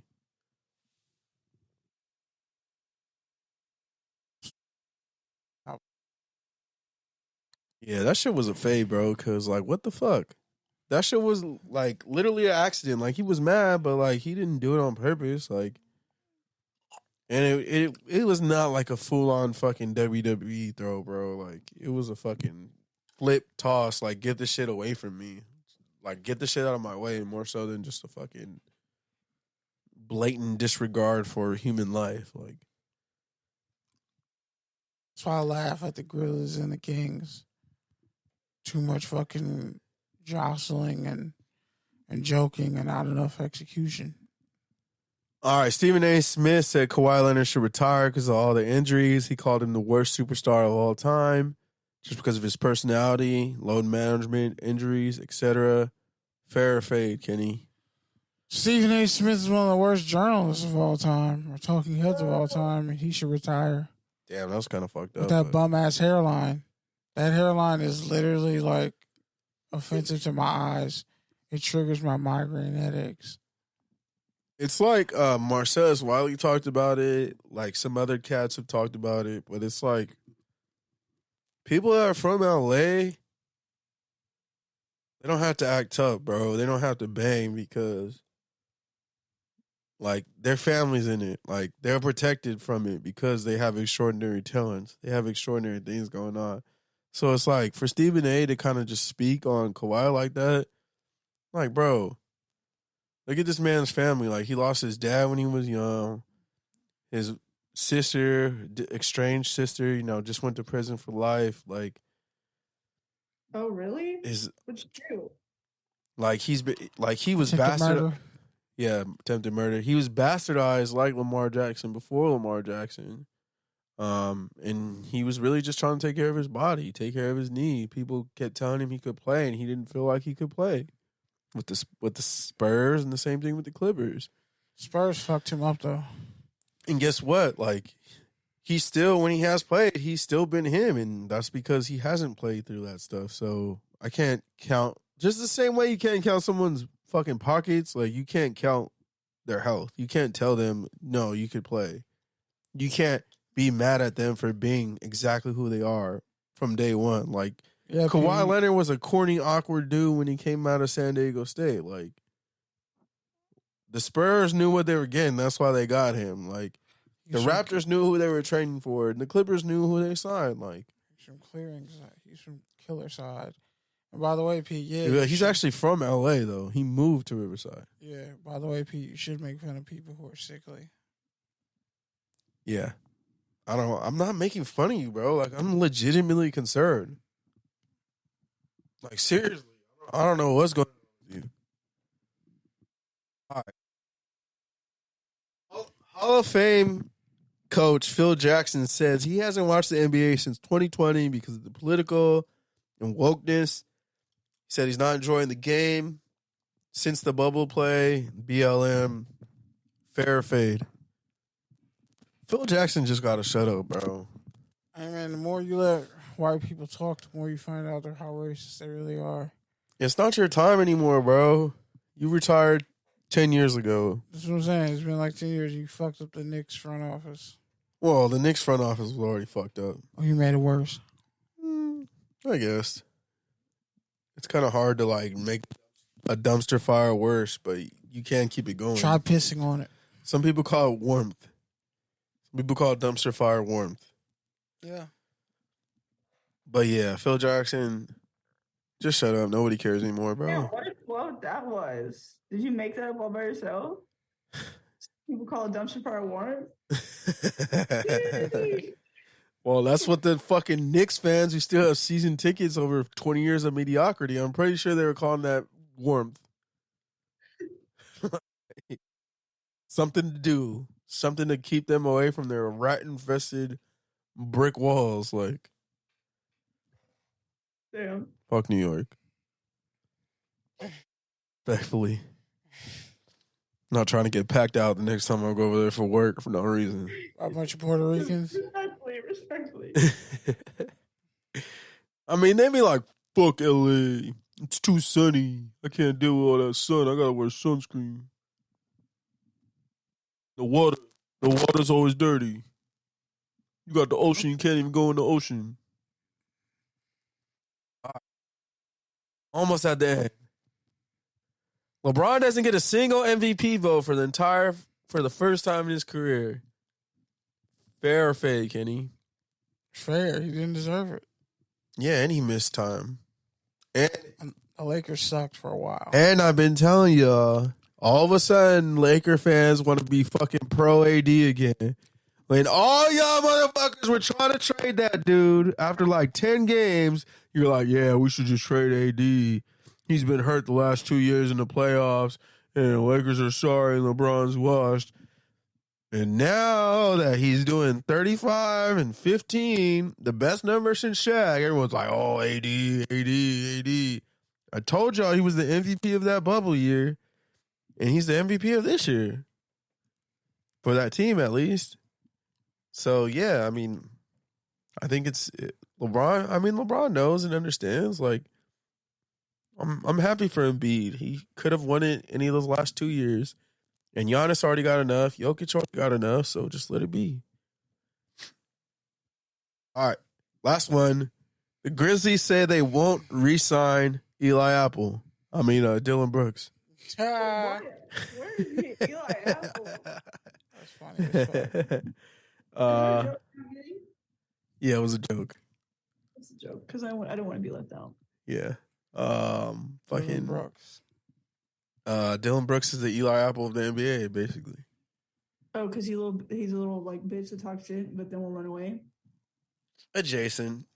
Won't back up his play. Adjacent. Even though Eli Apple isn't as bad the past 2 years as people make him out to be. And even though he's on the right side of 30, but it's fine. I'm here for the Eli Apple jokes. And actually, what the sad part is, he's actually the best Ohio State corner not named Marshawn Lattimore. That's pretty fucked up when you think about that. But yeah, I think that's fair because Dylan Brooks tried to come for LeBron this week, slandering him, saying he was old, saying he likes to poke bears, he locked him down, all this shit. And they beat them in 6 games, blew them out in an elimination game. Dylan Brooks had a horrible series. They already said they tried to trade him earlier in the year. And now they're saying they will not bring him back under any terms. So that man pretty much had the worst week of his life. But it be like that. That's what happens when you come for the king. Yep. All right, Kenny. You haven't talked this whole fucking podcast, so you're going to rant first, and then you can go to sleep. All right. Well, first thing first, I tweeted this out. Dishwashers deserve more tips, the most tips, more than anybody, back or front of house. Fight me on it. Dishwashers get paid a living wage and servers don't. So, no, servers deserve better tips. Can you do what a dishwasher does? That's a lot of dishes to wash. No. I've been a front house server. I've been in the back of house. Back of house has it way harder. Right, but servers make $2 an hour and dishwashers make $15 an hour. So Not here. No, here. Not here. Not here. You make your front of house. You're making the same. You're making the same. Or more. Yeah, you're not making $2 an hour here. Yeah, I know you got PTSD from that, but for LA front of house is different. Like you got Starbucks, you'll make a pretty decent wage. Plus tips. But that plus tip shit. I'm not talking about baristas, about restaurants, bro. No, you know the California minimum wage is like $12. It's 15 now. 15. For the state? Yeah, that shit went up. It's 2023. That shit went up. The state is 15? It's either 15 or 16. Restaurant server laws and wage laws are different than state minimum laws. The state minimum wage in Texas is $7.25, but the minimum wage for servers in Texas is $2.13. I'm not talking about Texas. That's Texas, though. This ain't Texas. Talking about LA. But while minimum wage is minimum wage here. Plus tips. Right. But different cities within California can have laws that supersede the state laws. That's not how state law works, sis. If those places are doing that, they're actually illegal and out of pocket. Yeah, you can't. The state law would override the county and the city law. Even when I was working during the pandemic, the California state law gives leeway to certain counties depending on their revenues and I've looked I'd be knowing because I'd be in damn. California minimum wage is $15.50. Told you. Right. I saw that when I was working during the pandemic at the co-op. They were doing fuck shit to us. That means minimum wage has doubled since I had a minimum wage job 6 years ago. Yeah. Damn. I guess my salary's doubled. Not really. Kind of. Yeah. What you told me off air? Yeah, it's almost tripled. It's like 2.5. Well, compared to that, yeah. But I'm saying dishwashers. But that's why my quality of life hasn't gone up that much because my bills have also 2.5. That's how they fucked you. But I'm saying when it comes to dishwashers, there's no state that starts with a B. That's crazy. I never thought about that. Yeah, that's wild. Just counties, cities. But what I'm saying is dishwashers. As a former dishwasher, we don't get paid enough. We deal with stupid ass management who can't really do our job. Then they try to throw free food at us. Sometimes we have to pay for our own drinks, which is asinine. You should get free drinks. I don't care about the free food. But if you're at a dishwasher, you want to go see something to fucking drink, you should go get something to fucking drink and it's free. And then... Are you talking about like a soda or like a beer? Not beer. Soda, water, lemonade. Water? I worked at the co-op. Whatever I wanted there. But I worked at Din Tai Fung. Oh, and Nikki, I'm reading right here on the state law. It says state requires employees that are tipped to be paid full state minimum wage before tips. That's what I've been saying. That's if they tip pool and everything gets equaled out between servers, bartenders, and the dishwasher and everybody. But if they're making their own individual tips, it's different. I'm telling you, sis. It says on multiple sources the minimum wage for servers is $15.50. I asked a server at the Cheesecake Factory what she made. And she said she made $6.85. Yeah, I don't know about that. She was like gaslighting you. I don't know, bro. But bro, even our old producer Eric, he was a server and he made way more than that. He made a nice grip. He worked at SoFi. What I'm saying is, would you disagree that dishwashers are underpaid for their services? In relation to a server, no. But in general, all of restaurant wait staff usually is cooks, dishwasher. Do you understand the mental anguish it comes with being a dishwasher? The lack of respect, the social, like, pavement. Oh, you're a dishwasher. We don't have to treat you like a fucking human. That, like, literally has servers do that to dishwashers. Kitchen staff does that, like, to dishwashers. Like, it's not always equal. I'm just saying, dishwashers work really fucking hard and don't get the credit. Instead, they'll get a pizza party, and then they're the last one to find out about it. And the pizza's cold. If a dishwasher is getting disrespected by their coworkers, that's a different, like, I feel like, issue. That's a societal norm. People don't respect dishwashers or people who fucking deal with trash. You think people respect waitresses? Think about it. I've never told anybody that I was a waitress and they thought that was a respectful job. When are you going to get a real job? Oh yeah, well, what's your real job? What are you planning on doing after this? Is it just a college job? I get that. I've been there. You can make I've wiped down tables. I've fucking made sushi. I've made pizza. I've had to cook and do front of house and wash dishes all at the same time. Pete was there with me. He saw me at fucking the CSUN dorms when I was doing all that shit. I fully understand what you're saying. But I'm saying nobody works harder than a dishwasher. Nobody. I don't know, bro. I'm going to be real with you. I've done busing and I've done dishwashing and I've been a server, and the server's harder than busing and dishwashing combined, in my opinion. Hey, have you done full-time dishwashing? Like, there's 1,000 pots and pans back there and 3 people called out and you got to wash everything. I've done a dishwashing shift before, yeah. No, not a shift. I mean, like, shift after shift for like 3 months. And there's no help, and you got to train all the new people who come in, and then they quit 2 weeks in.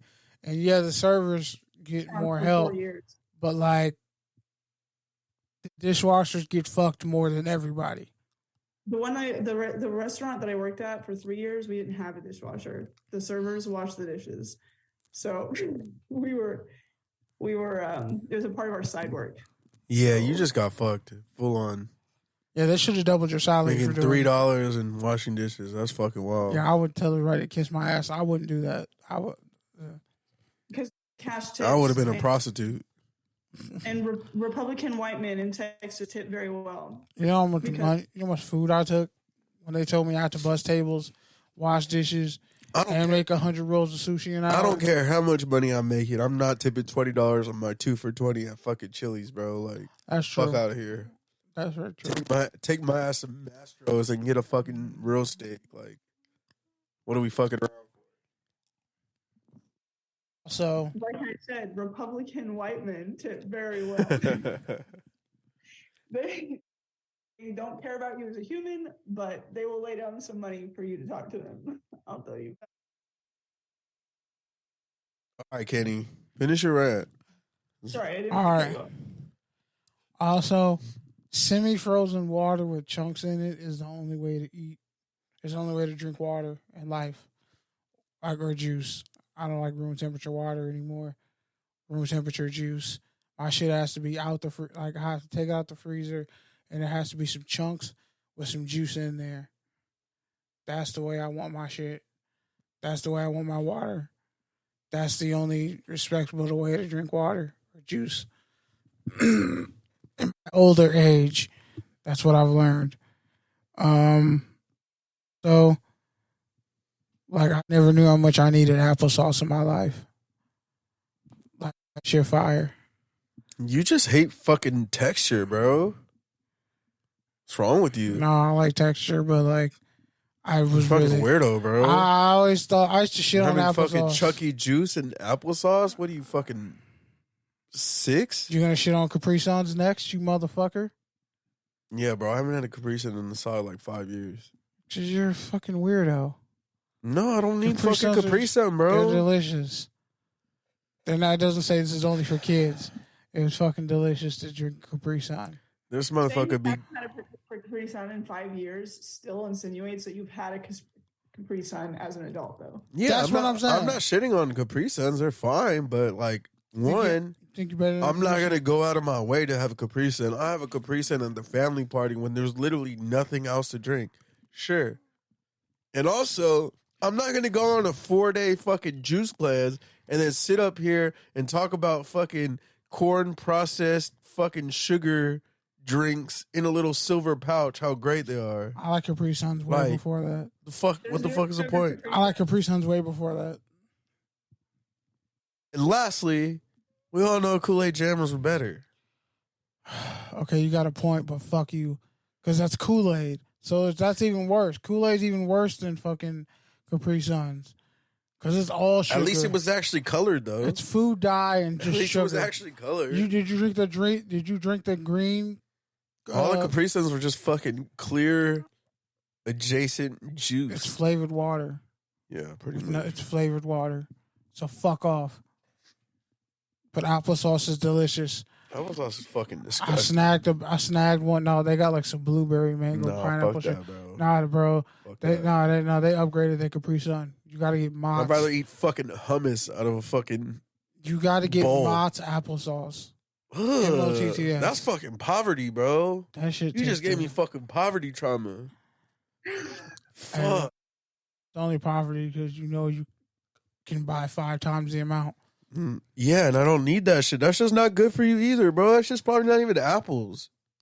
It's just probably apple cores. No, like there's apple. That's just probably apple cores, bro. Bro, grind it up. I've worked in healthy places. They have healthy applesauce. Not Mott's. It's not Mott's, Brandon. I know, but I'm just saying, like, it's a way to get you back in the game. That's all I'm saying. Applesauce is. I didn't even like applesauce when I was a kid, bro. Neither did I. And then I had it as an adult today, as I was chilling with my nephew, and I was like, God damn. Next thing you know, you're gonna be like, yeah, those little fucking Cheerio things are good. No, I actually can't eat cereal anymore. It does nothing for me. And I'll fight the urge to drink coffee. Especially those caramel frappuccinos, which are delicious.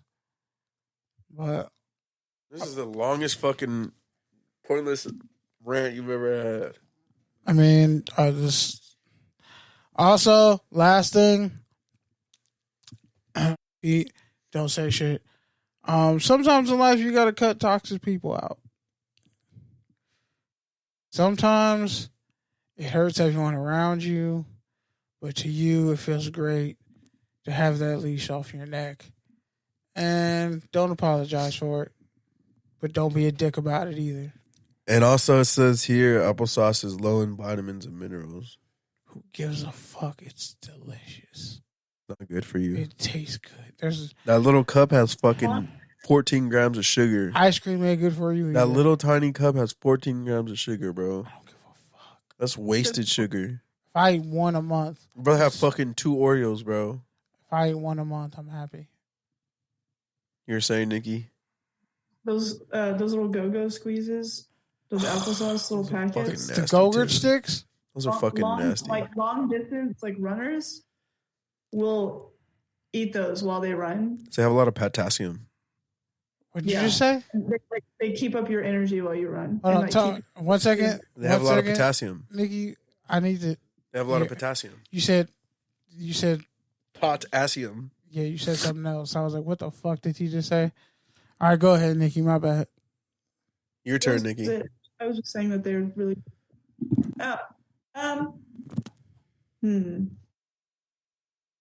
This week has been boring. I've been doing. I was kind of like really burnt out with like the wedding planning and stuff, and I've talked about this like a ton, I think, and like how like I felt like. Wait, hold on. Kenny's peeing again. Okay, honestly, I don't care if it's peeing here just because it's not it's not interesting, so I'm just going to continue.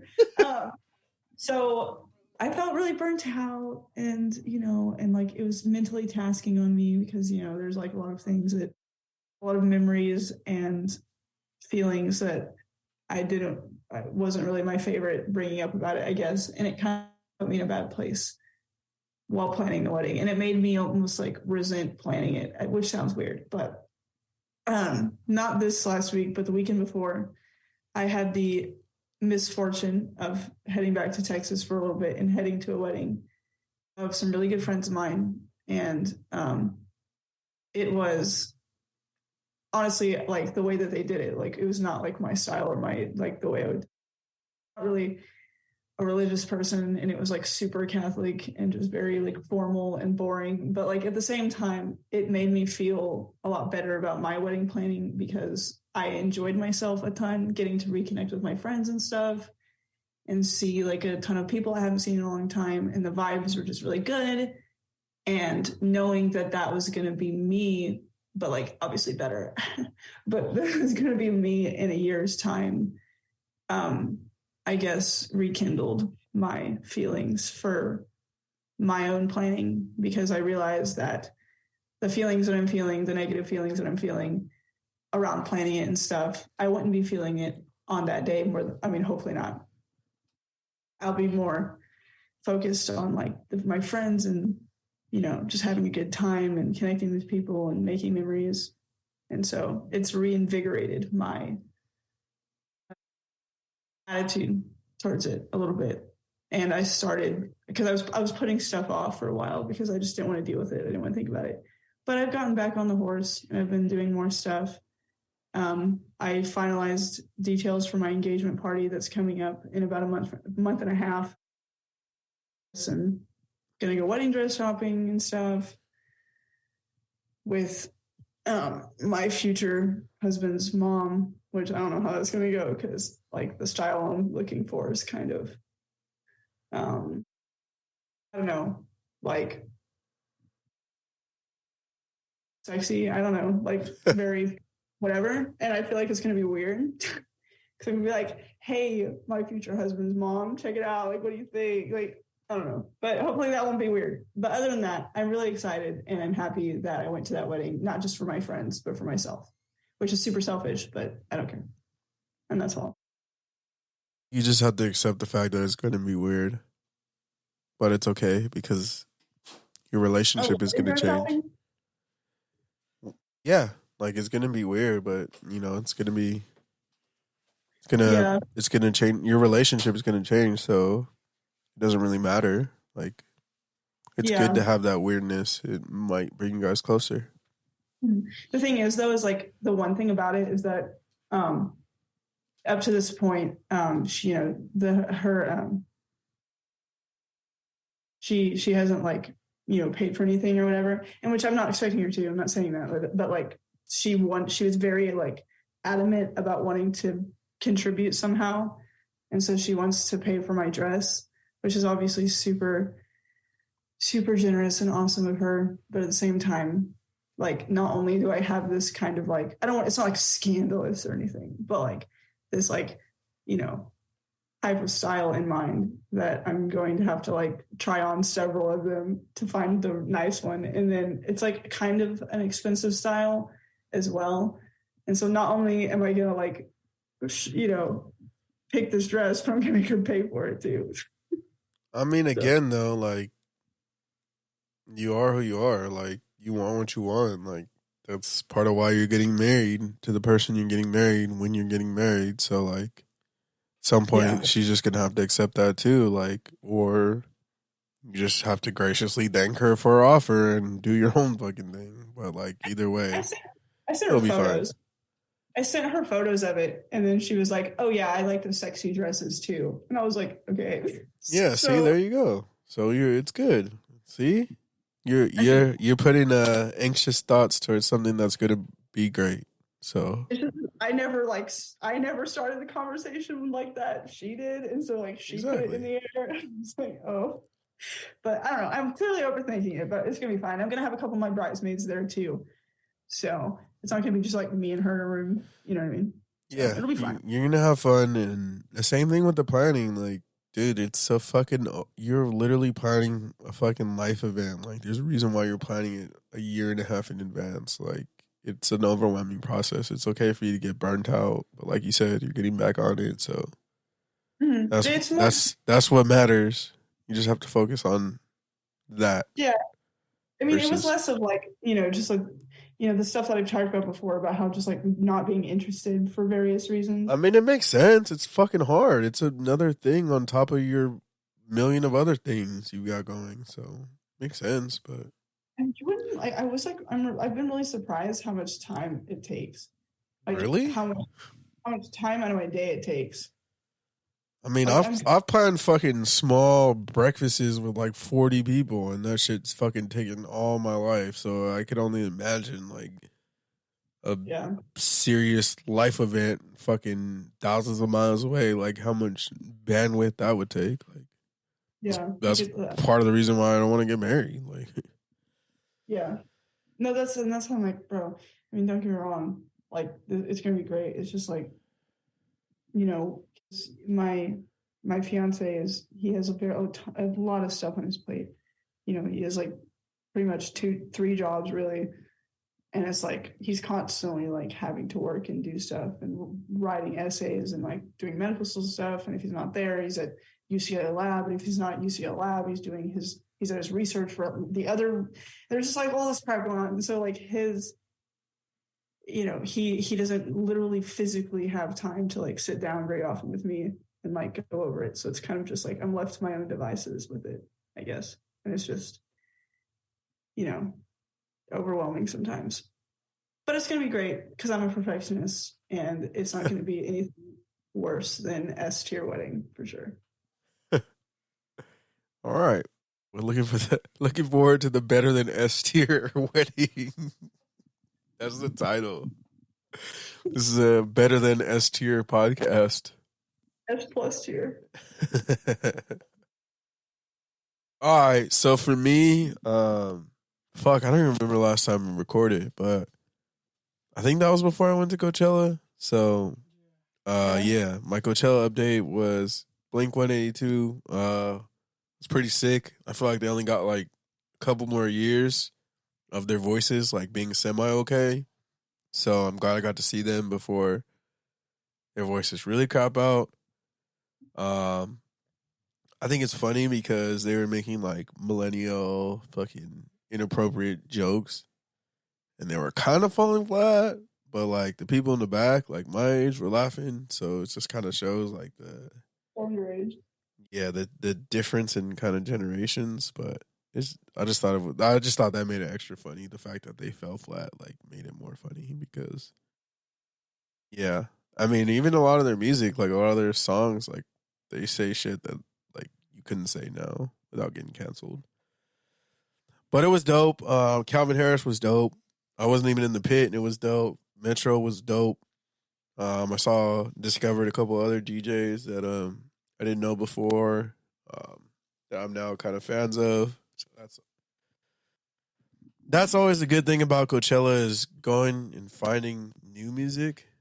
That's always one of my things. That's why I always like to get lost from my friends.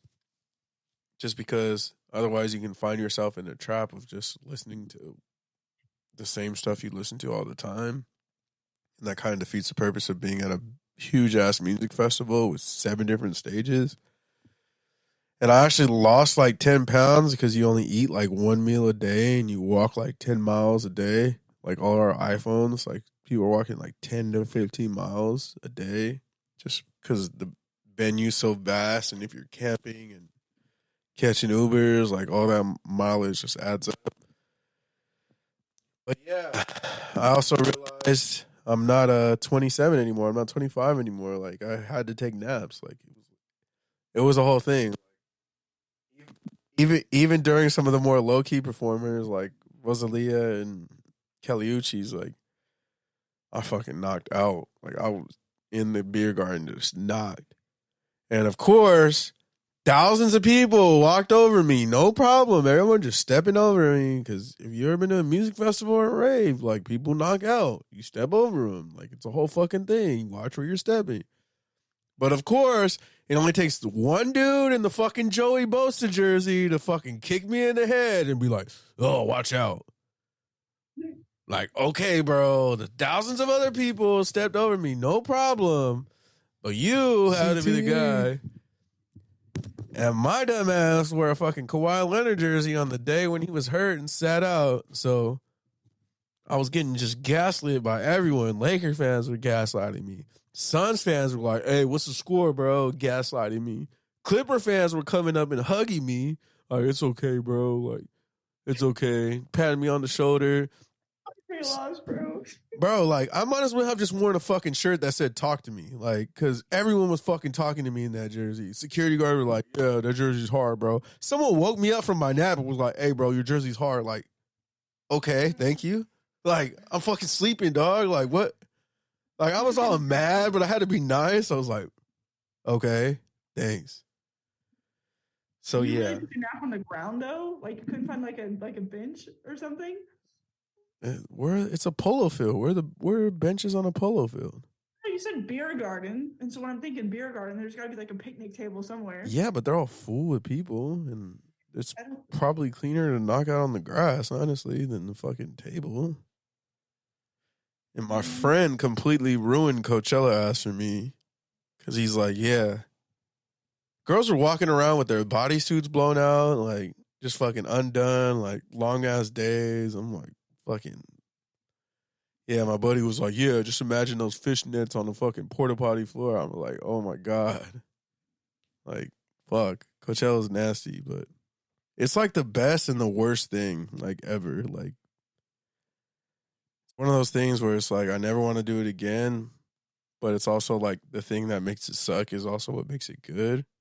Like I couldn't imagine like not having adversity there. Like I couldn't imagine just like fucking getting a hotel, having to go there, stay there for fucking 12 hours, take 2 hours to get a fucking lift out. Like at least when you camp, like all your shit's there so you can walk out, grab shit. And this year, they did not give a fuck about security. Shout out to the AI, man. AI don't give a fuck about drugs or alcohol. They only care about guns and fucking blowing shit up. And the ironic thing is, if you let people do drugs, they don't kill each other. It's fucking weird. But yeah, I fucking brought a whole bottle in there. I bought a fucking 8-pack of beer in there. Like, it was wild. Like, people were walking in with drinks open. Like, I don't know if the cartel broke them off or what the fuck, but this was the first year where they really did not give a fuck about bringing anything in. Like, it was fucking wild. It got to a point where it wasn't even fun. Like, we walked in there with like 3 bottles and we're like, fuck. Before it was like, bro, you got a bottle in here? Like, bro, you got a fucking beer in here? Like, it was like a whole thing. Like, someone would pop up in the crowd with a beer and it was like fucking Savior from Christ. And now it's just like, oh, well, we got 3 bottles for no reason. I guess we're just fucking alcoholics. But yeah, outside of that, man, it was a great time. Ironically, I knew a lot of people who was there, but I just was not on my phone because my phone was dead the whole time because of data roaming, and it's so hard to meet people. The one person that I was trying to see, our homie Vince, just like on opposite sides of the venue the whole time, and it just didn't work out. But shout out to my boy Vince. But yeah, man, overall, it was a great Coachella experience. The draft, enjoyed watching the draft this past week for my birthday. I also turned 31, so that happened. Ironically, everyone was like, what are you going to do for your birthday? What are you going to do for your birthday? I'm like, bro, I don't want to do anything. I just got back from Coachella. I'm fucking broke. I've been broke before. I've been in the red like the past 6 months. Like, I just want to be in the fucking black 1 month. Like, I just want to be in the fucking green 1 month. Like, see me in July. But I need to fucking hunker down right now. So even my dad was like, what do you want to do? I'll take you to eat. I was like, bro, I don't want to do anything. I just want to fucking sit and chill. And that's exactly what I did. And it was great. And it refreshed me. And I'm happy to be able to do that because if you know me, you know I'm always doing shit. So it was nice to not do anything for once. Yeah, that's pretty much it.